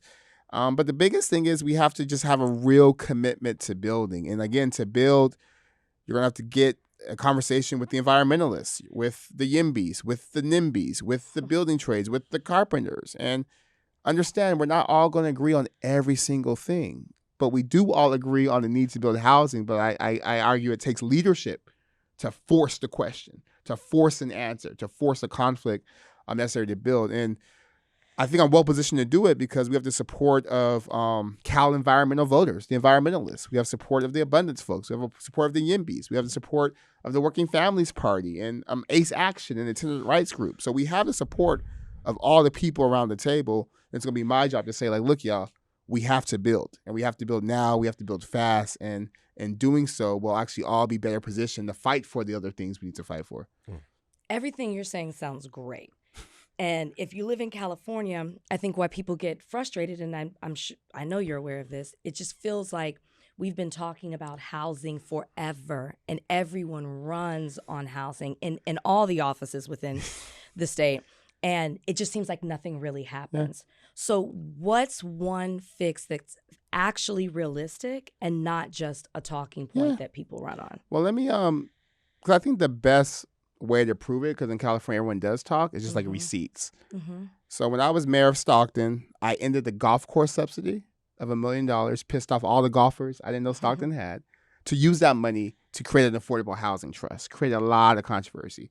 When I was mayor of Stockton, we were the first city in the state to partner with the governor to use surplus state land to build housing. So now there's housing in downtown Stockton of 100 units of affordable housing and 150 units of affordable housing that did not exist, only because I said, yes, we actually want to build housing in downtown using state surplus land. And then I say, and when I was mayor of Stockton, we took permitting time from 6 months to 30 days. And we cut fees, particularly for affordable housing projects, and say, you know what, all the public facility fees we charge as a city, we won't charge it for the next 3 years because we need to build more housing and help you build.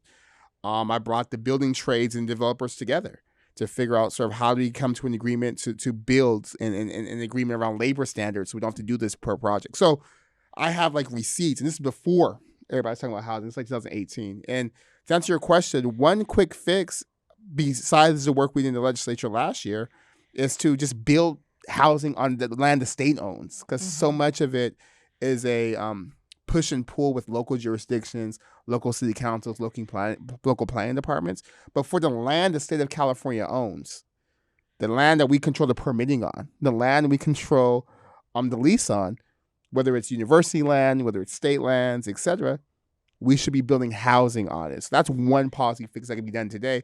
And we've already begun to start to do it, but part of it's just adding the urgency. And to answer your question further, I think the biggest difference between me and some of the others is that it's personal. Like, I've been homeless. Like, I've been in a shelter. I've lived in a Motel 6 for 2 weeks as a kid. So it's not theoretical. It's not like something I read in the Ezra Klein piece. It's like, no, like we actually have to build housing. I remember when my mom was 26 and she was able to buy her first home, making $40,000 a year. The home was $150,000 in South Stockton, like a 3% interest rate. And I remember we would drive by it every week as they were building it. And just the pride and the stability and how our lives changed because we finally had a home, that we weren't moving anymore. We were going to be settled here. I had a place to do my homework. I had a place to do my college applications to apply to Stanford. So those memories just give me the urgency to say, look, like, take the heat, take the conflict, but let's actually do something, because it's not theoretical. There's a lot of people, our entire generation, that's locked out of. And I'll be quiet after this, but there's also a generational fairness piece. Like, I've been up and down the state talking to people, and I love hearing from elders who bought their first home for like $200,000 or $300,000. It's worth like $1 million now, or $1.5 million, and how they're able to do it with one job, how they would do it as a postal worker or as a bus driver or as my grandfather, a UFC butcher, UFCW butcher at Safeway, and a veteran, and how that's just not possible for anyone under 40 in California, whether you go to Stanford or not. Like, you just don't have enough money to buy housing, and seeing how they've been able to use that equity to invest in their grandchildren, to invest in their children, and how we're locking out a whole generation, and a whole generation that looks different than the generation that owns all the homes, a whole generation that's brown and black and yellow, and it just feels like no, if it worked then, it has to work now. And I think that sort of mindset and mentality is why I'll be different. One more question on housing. Are you prepared to fight corporate power on this? Are you prepared to go to war with private equity and other places like that are consolidating? Because there are market forces that are driving up housing prices as well. Yeah, 100%. I am all in favor, and been on record on being on favor from banning private equity from buying up properties and just holding them. Like, properties are not for profit. I mean, that sounds dumb. Housing isn't just solely for profit. Housing's for humans and for shelter, and that we shouldn't have. So I'm in favor of all federal and state legislation that would tackle that issue as well. Give me an example. Give me an example of the way that, because a lot of things that I hear, particularly in California, first of all, some of the NIMBYs that we're talking about are people that simply want to maintain the value of their homes, or they want their housing prices to keep going up. They legitimately don't want to live next to poor people. Yeah. Okay. But some other things we're talking about are the consolidation of homes for very specific purposes to lock people out of that, right? California, for some people, is now not viewed as a place for working people. It's viewed for a place for celebrities and people who can afford to buy some of the most lavish, expensive properties in the entire world. To make it a place for working people, you have to fight a cultural battle, but then you also have to fight a battle against corporate power that dominates California, right? When you hear about businesses leaving, like, to your point, when people leave California, you don't hear about, we're losing the working people of California. You hear we're losing Tesla. Oh my God, we're losing. Oh my God, look what, like, In-N-Out left. Like, that's what you hear. And when that type of talk happens, that's a cultural priority set about what matters to people and what should matter to people. How do we reorient that in a fight with corporate power to recenter working people and their ability to buy homes? Yeah, well, absolutely. And I think that's why I'm so thankful to be endorsed by the Working Families Party. And it's really, as I did in the previous question, like, centering the fact that, no, when we're talking about people leaving California, it's not just billionaires. And the majority of people leaving aren't billionaires. Per capita, it's working people who make this state work that are leaving. And they're leaving because they can't afford homes here, which is, I think, to the previous question, why I'm confident we'll get more done on housing. But a big part of that is fighting corporate power, not just in housing, but when we think about the issues with ICE, a lot of that's driven by corporate profit in private prisons. When we think about just the corrosive impact of money in politics in general, that in California, because it is all Democrats in the power, in the legislature, and at all the statewide offices, the fight is really about, does government work for working people? Or does government work for a couple corporations, a couple companies, and everyone else is going to be a serf? So absolutely, that's the core, I think, of the battle in California. And I think California needs leaders who, A, are clear about what that battle is, but B, have the dexterity to know how to actually not just talk about it, not just flamethrow, but figure out, how do you move the levers of policy to get power back on the side of working people. And I think a lot, as it pertains to housing, I think a big part of it is fighting and banning the consolidation of private equity companies from hoarding up properties. I think it's having vacancy taxes on properties that are have been sitting there for so long. I think it's looking at what's been done in New York recently in terms of raising taxes on folks who have multiple homes and they don't live in the state. Like, I think Donnie talked about that today. Yeah. No, I be studying people to see who I can steal from. And I was like, that's a good one. So I think it's going to take stuff like that, and then also being able to report back to the people because everything's not gonna be solved overnight. So it's like give people some wins. Like, look, we're in this big fight, but today this is the win we have, and this is where we're going tomorrow. So, no, that's gonna be a big part. That's been a big part of the campaign thus far in terms of some of the folks I'm running against, and I think it'll be a big part after I win of the fight going forward. I gotta say, I mean, obviously, you've been here before. We're fans, but I love the personal aspect you bring into the policies that you want to implement. But I also love the education that you want to bring to it, because you go to the polls, you vote, you see a bunch of names, you don't really understand, what you're doing at times. Most people aren't reading the pamphlet, like they vote straight ticket. And I just love that you want to educate.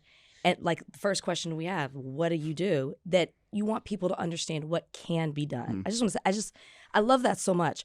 And you did so much in Stockton, and it made national headlines for what you did, and at making history in that office with being the youngest mayor at the time. I don't know if you still are. Okay. But what's one thing that you did in Stockton, one idea or one policy that you think you could scale statewide as lieutenant governor? Yeah. Man, that's a hard question. We did so much. I am obsessed with the fact that poverty is the biggest example of wasted human potential we allow in our society, in our state. I think it's the crux of a lot of the issues we talk about. I know it's not because people aren't working hard. It's not because people are lazy. It's not because people aren't talented. So the policy will have to be a national policy. But I do think in California, we can continue to do more around this idea of guaranteed income. And I think the way to do it is through a data dividend. The fact that we all produce this data that makes companies very profitable, that drives advertising revenue, that drives a lot of this nations in the world economy. And that we all should own a piece of that. And that piece should come with some value. And I think in doing so, everyone then has a stake in the success of companies. Everyone has a equity stake and a piece of ownership. And California can lead on that. There's been talks about, like in Alaska, they have a permanent dividend based off a fund that's driven by their oil and natural gas revenue. In California, I think our oil is data. I think our oil is tech. So long answer, but some sort of data dividend, some sort of use of basic income, some way for us to capture some of the value we create that makes these companies so profitable based off our data would be something California has to, I think, pilot and has to get right first. Because in the next 10 years, this country is going to be grappling with what does the economy, what does work, what does the future look like with AI? What are people going to do to be able to, in a time now where folks can afford to live? What are folks going to do when there's less entry-level jobs potentially? What are folks going to do when the jobs they had for a while no longer exist or don't exist in the same way? So California has to lead on that, and I think as lieutenant governor, that'll be top priority. In addition to all the housing stuff we talked about. So a couple of things there. Number one, how do you, Stockton being a case study, and there have been other places where UBI has worked fantastic. It's obviously a good policy. How do you fight the American cultural aversion to that? How do you fight the fact that if you don't work, then you don't eat? Gas, cash, or ass? Like, how do you fight the belief, like the California university system essentially became a for-profit institution because people in the 60s decided I don't want to pay for the education of my neighbors. That doesn't make me better. After they got theirs. After they got theirs. Like I don't want to pay for the education of my neighbors. How do you fight the American cultural stigma around someone getting money for nothing?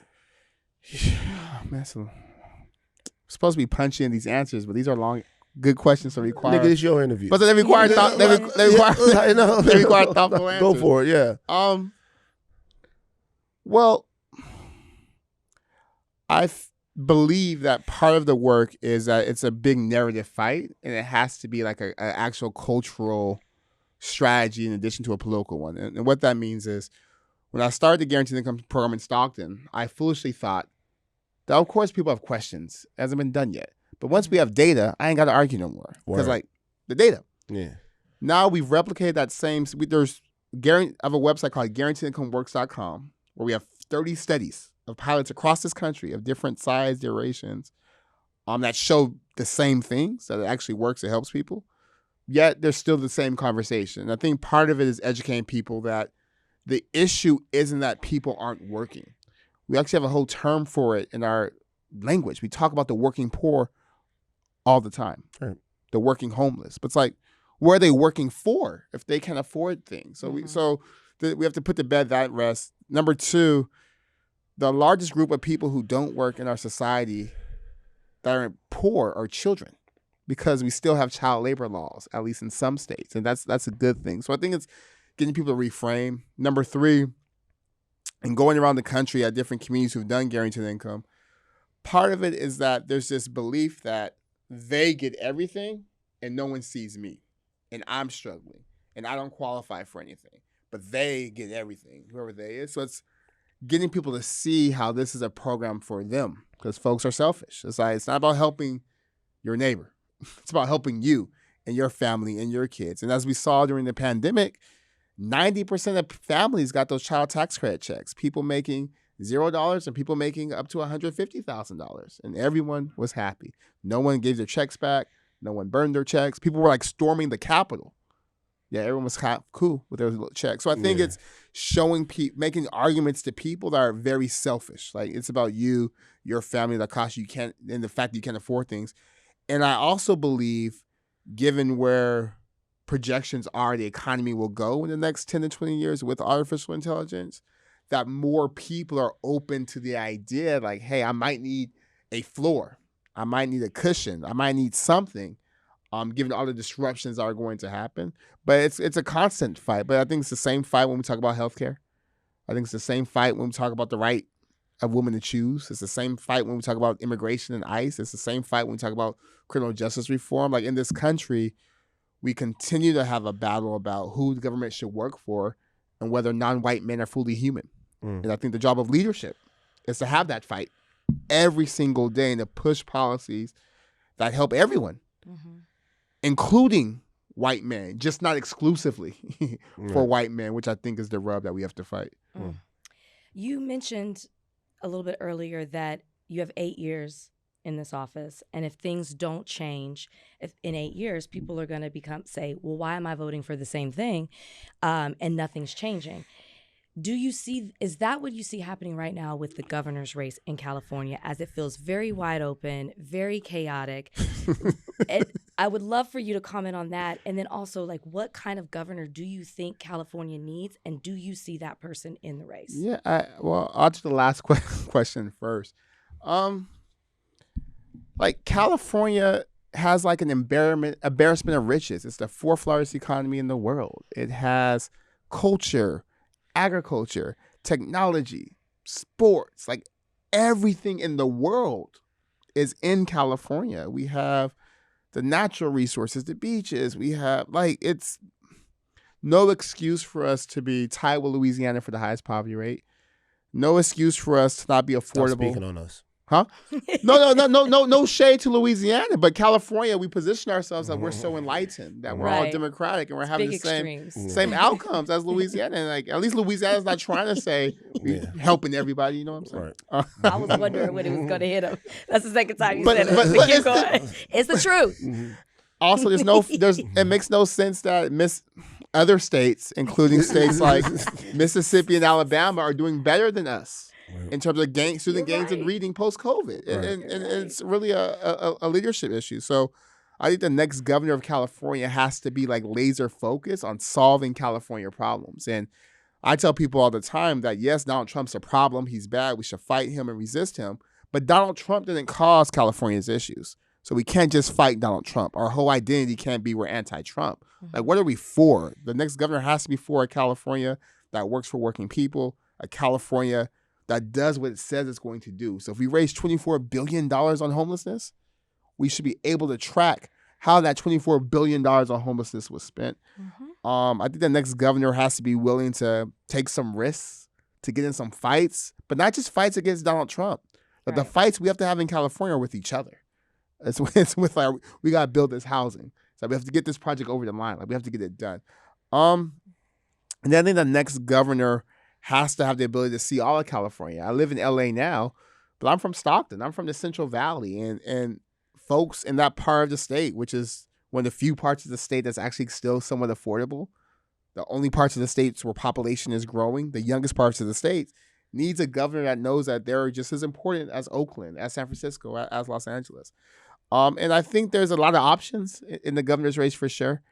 I'm doing my research now because I know a lot of the candidates personally, and my decision is going to be based off not just who has rhetoric, but who has receipts. Like, what did you do? Like, in government or out of government, what did you do on these issues you claim you want to do something about? Number one. And number two, who are your enemies? Because if everyone likes you, if there's not anyone that can't stand you and you in politics, that means you ain't did nothing. That means you ain't argued with no one, you ain't disagreed with no one, you ain't made waves. And the only way we're going to be able to eat in California is we're going to have to break eggs. So I'm looking at your receipts and who doesn't like you. Like, who is motivated to make sure you don't win? And that will help me decide, okay, this person is actually going to be a great governing partner. Who's funding you? If I follow the money, where is it going to go? Not enough people, honestly, but a bunch of folks. You have, I think in terms of my large donors. I want you to tell me because I can just go to open tutors. I'm telling you. But my largest donors are folks like Steve Phillips, a progressive activist who funded Stacey Abrams, Collar Jefferson, Liz Simons, Quinn Delaney, Wayne Jordan, like progressive big donors. My boy Evan Spiegel from Snapchat, who I met in college, who's one of my good friends. We have a bunch of people I met just on the trail, so like good dim donors. We have my best friend Cameron Henry, who gives $250 a month. I guess the real question is, how discerning are you about where your money's coming from? So I don't take AIPAC money. I don't take oil, gas, tobacco money. I don't take firearms money. When I got in the race, what's the most controversial money that you do take? I think I've taken money from people. When I was mayor of Stockton, I let KIPP schools operate in Stockton, not just power schools. So some of those KIPP charter school people have donated to my campaign. But yeah, when I got into the race, the police unions immediately gave my opponent max out checks like the same day. Like, I was like, I just announced. Hey, bro, Tubbs in the race. Here go $5 million. Something like that. Here's $32,000. Here's 19 max out. So that's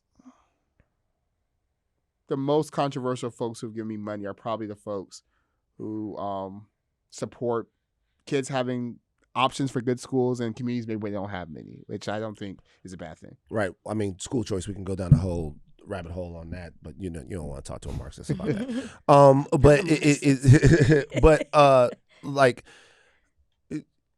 A complete pivot right here. When I came out to California, when I came out to Los Angeles, it was to be in the industry that I'm currently in. It was also to do other things. And I looked at and still look at Los Angeles as being a mystical, magical, beautiful place because this is the place where the movies are made. This is the place where you can walk down and see stars on the ground.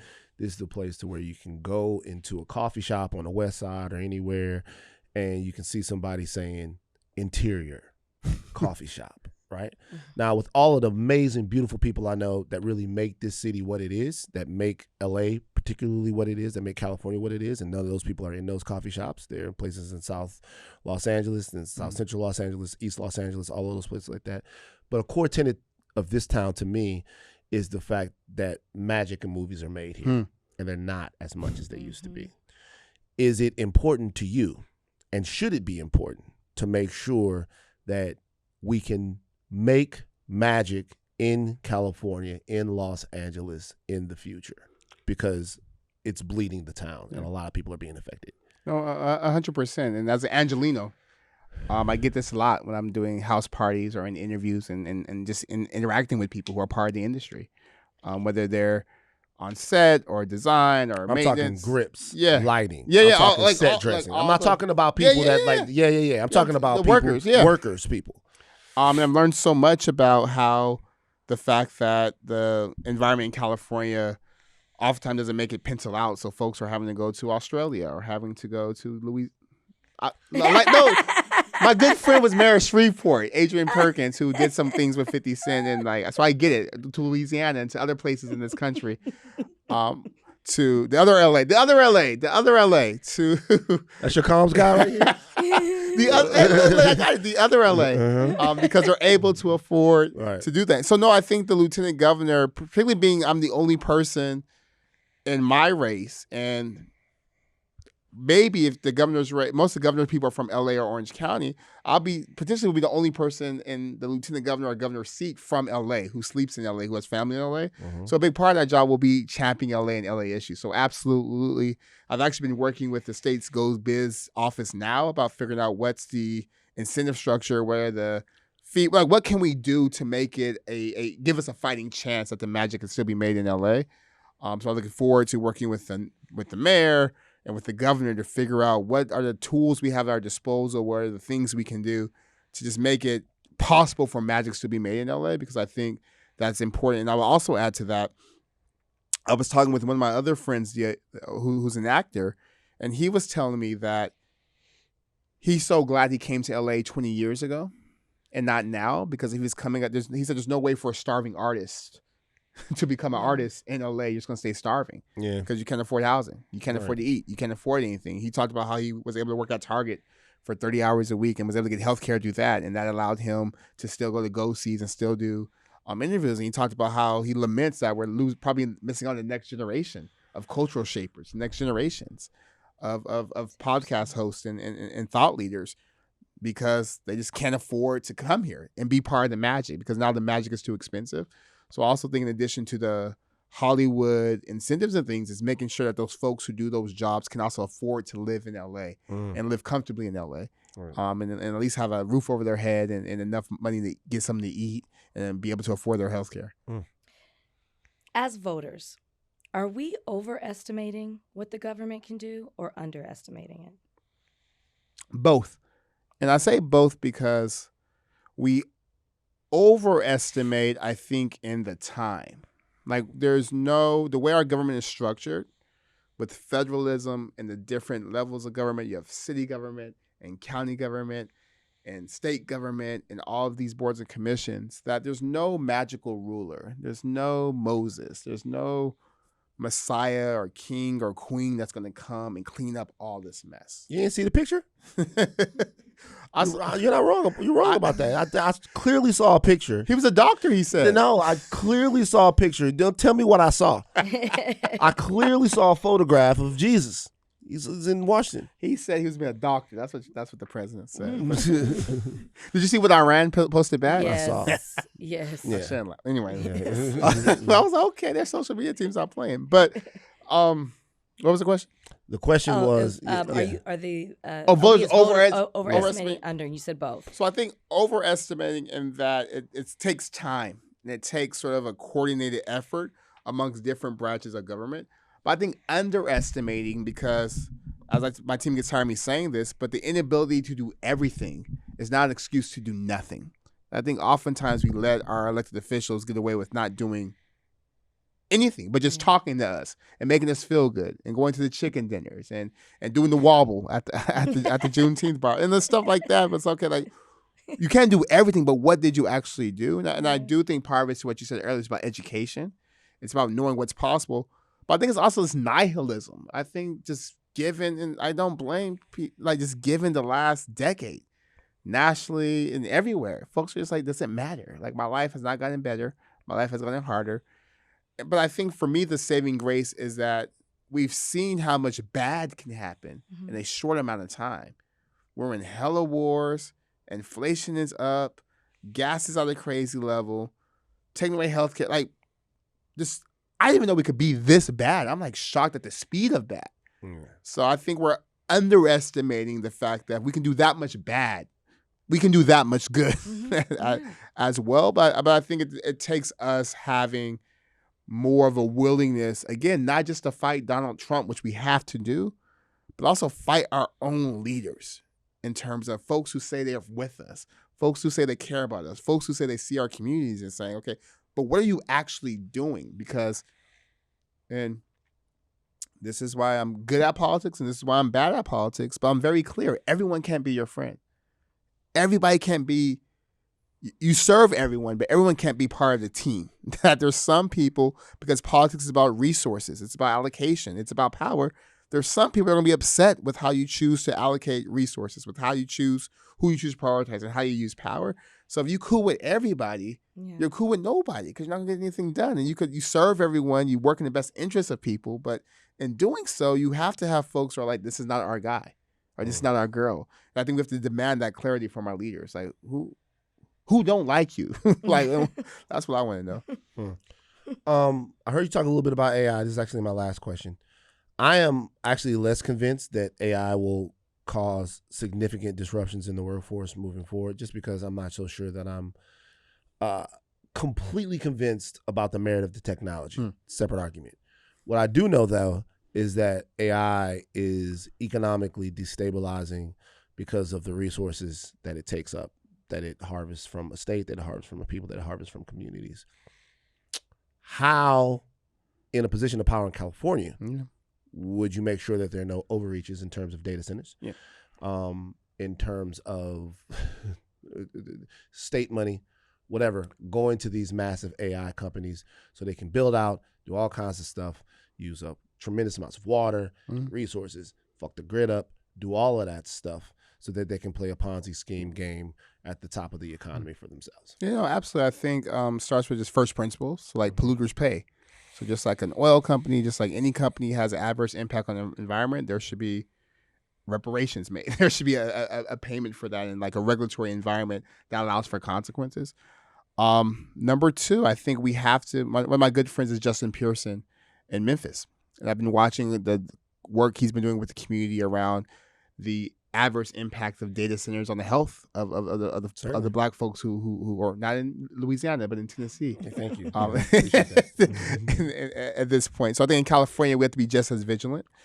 And then number three, going back to what I said earlier, I think we all have to stand to benefit if there's going to be massive investments. That shouldn't just be a couple people who get wealthy off of technology that profits off our collective water, our collective land, and our collective data, and that we all should have some ownership of that. But then we also have to have common sense AI regulations, like particularly as it pertains to harms that we know could happen with kids, with folks with mental illnesses, et cetera. So as Lieutenant Governor, one of the things I'm excited about doing is bringing together AI folks, labor folks, ethicists and moral philosophers, labor and working people to figure out, like, in California, how do we make sure that technology works for us and we don't work for technology?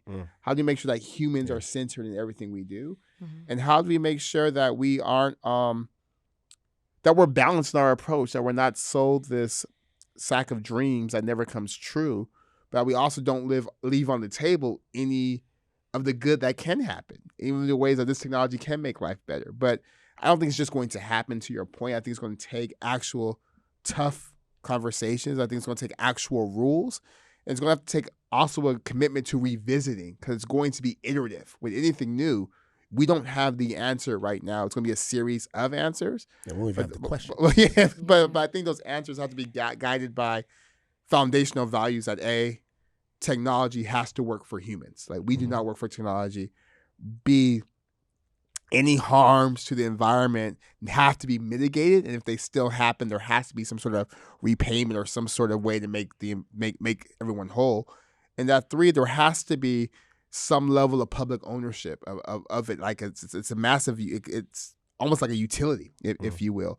And I think we missed the boat on social media and Google and stuff, in that they were built off public investments in research, but the public didn't get sort of the monetary benefits of Google being worth $1 trillion or of all the companies that came after it. So I think we have to learn from that. And again, sound like a broken record, but just making sure we all have a piece of ownership in the technology as well. And I think those three things are a start, but then as things are moving and if disruption does happen, there's going to have to be another conversation about, okay, we're not just going to, $1,000 a month is not going to be enough for people who are making $120K a year. Yeah. So what's the strategy?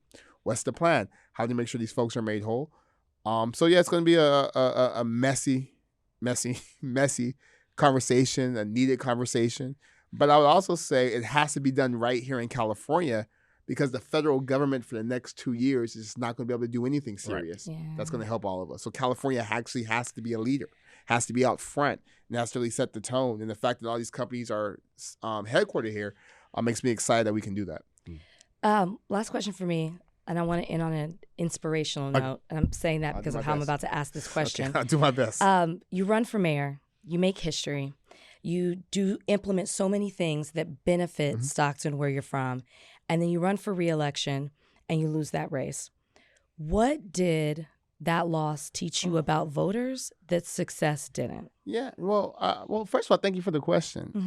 And what I learned, particularly in losing, is that oftentimes it's easy to talk about what you're willing to win for, what you're willing to be successful for, what you're willing to be praised for.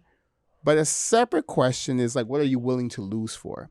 And what I'm so thankful for that loss is that I'm very clear about what I'm willing to lose for. I'm very clear that if it's, everyone says no, but I believe it's a yes, what that yes is. And for me, I'm very clear that I'm willing to lose for a government that works for everyone.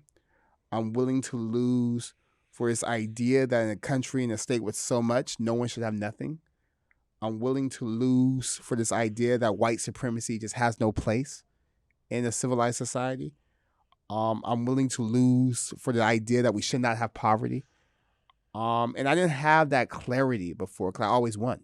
So I never had to think about it. And it's important because when you're in leadership, you have to sacrifice, which is different than being in politics. And I think that's the difference too. In losing, I learned that I'm more of a leader than a politician, meaning that politics is a means to an end, but it's not the end in of itself.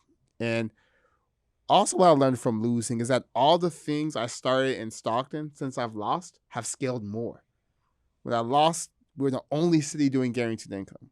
Now there's over 100 pilots happening nationwide that I've helped start. When I lost, we were one of the first communities to do the Advanced Peace Violence Reduction Program. And now you have mayors across the state, country, seeing significant declines in homicides and shootings, doing the same stuff we did in Stockton, not locking people up, but just really unlocking opportunity.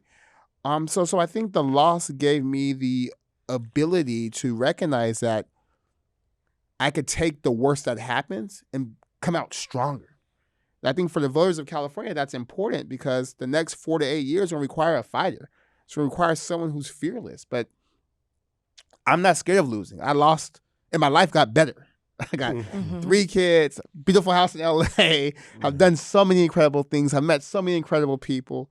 I've been able to work on myself. So, yeah, I think voters should be excited to have a leader who is literally fearless. Like my only fear is that nothing changes. My only fear is that we lose course. And I also learned about voters is that it's not enough to do a thing. Like you have to tell people what you did. And you can't be too busy to communicate.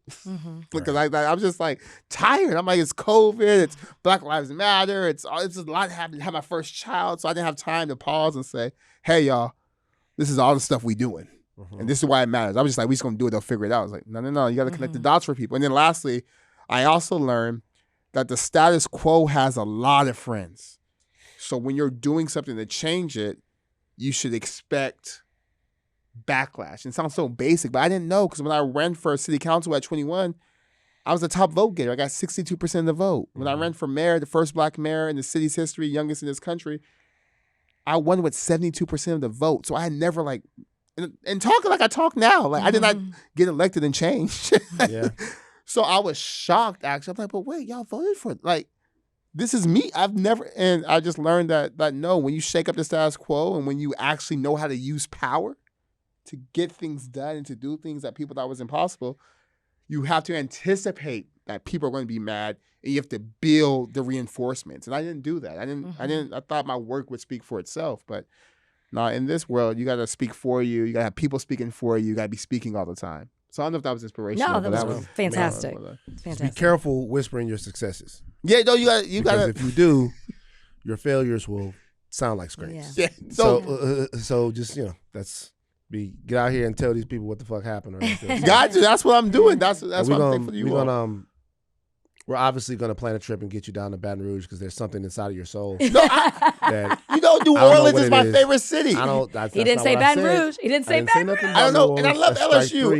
What? Nah, you don't love nothing. I was so mad when Floja didn't get when the Warriors when the traitor. You were getting at me a couple times. They getting at me, Seattle. And I don't know what the deal was. The only thing I've ever done is sing your praises. I did the Stockton on My Mind thing with HBO. I did the whole thing. It's like, yo.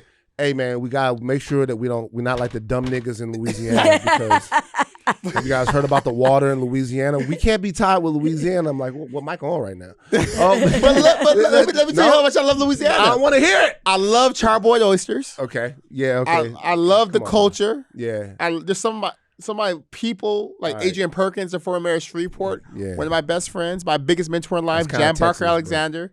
Yeah. She from Baton Rouge. She went to Southern. She was my mentor at Southern. Boy, that you just held up the three. That's like look, y'all, I'm trying. Southern. That yard. Next time, say she from that yard. Okay, anyway. Michael Tubbs, you guys, obviously one of our bright, shining voices. MichaelTubbsForCA.com is the website. You could do way worse than spending an afternoon looking into this young man, looking into what he's done, and making the decision about whether or not you want to support him. But we will continue to support him here on Higher Learning. Thank you for joining us, Mike. Thank you, guys. All right. Thank you, Caps off of Do Not Stop Learning. I'm Van Lathan Jr. Thank you to everyone for the birthday stuff. Thank you to everybody. Appreciate Happy birthday, Van. We all love you here. Very special. I'm Rachel and Lindsay. Bye, guys.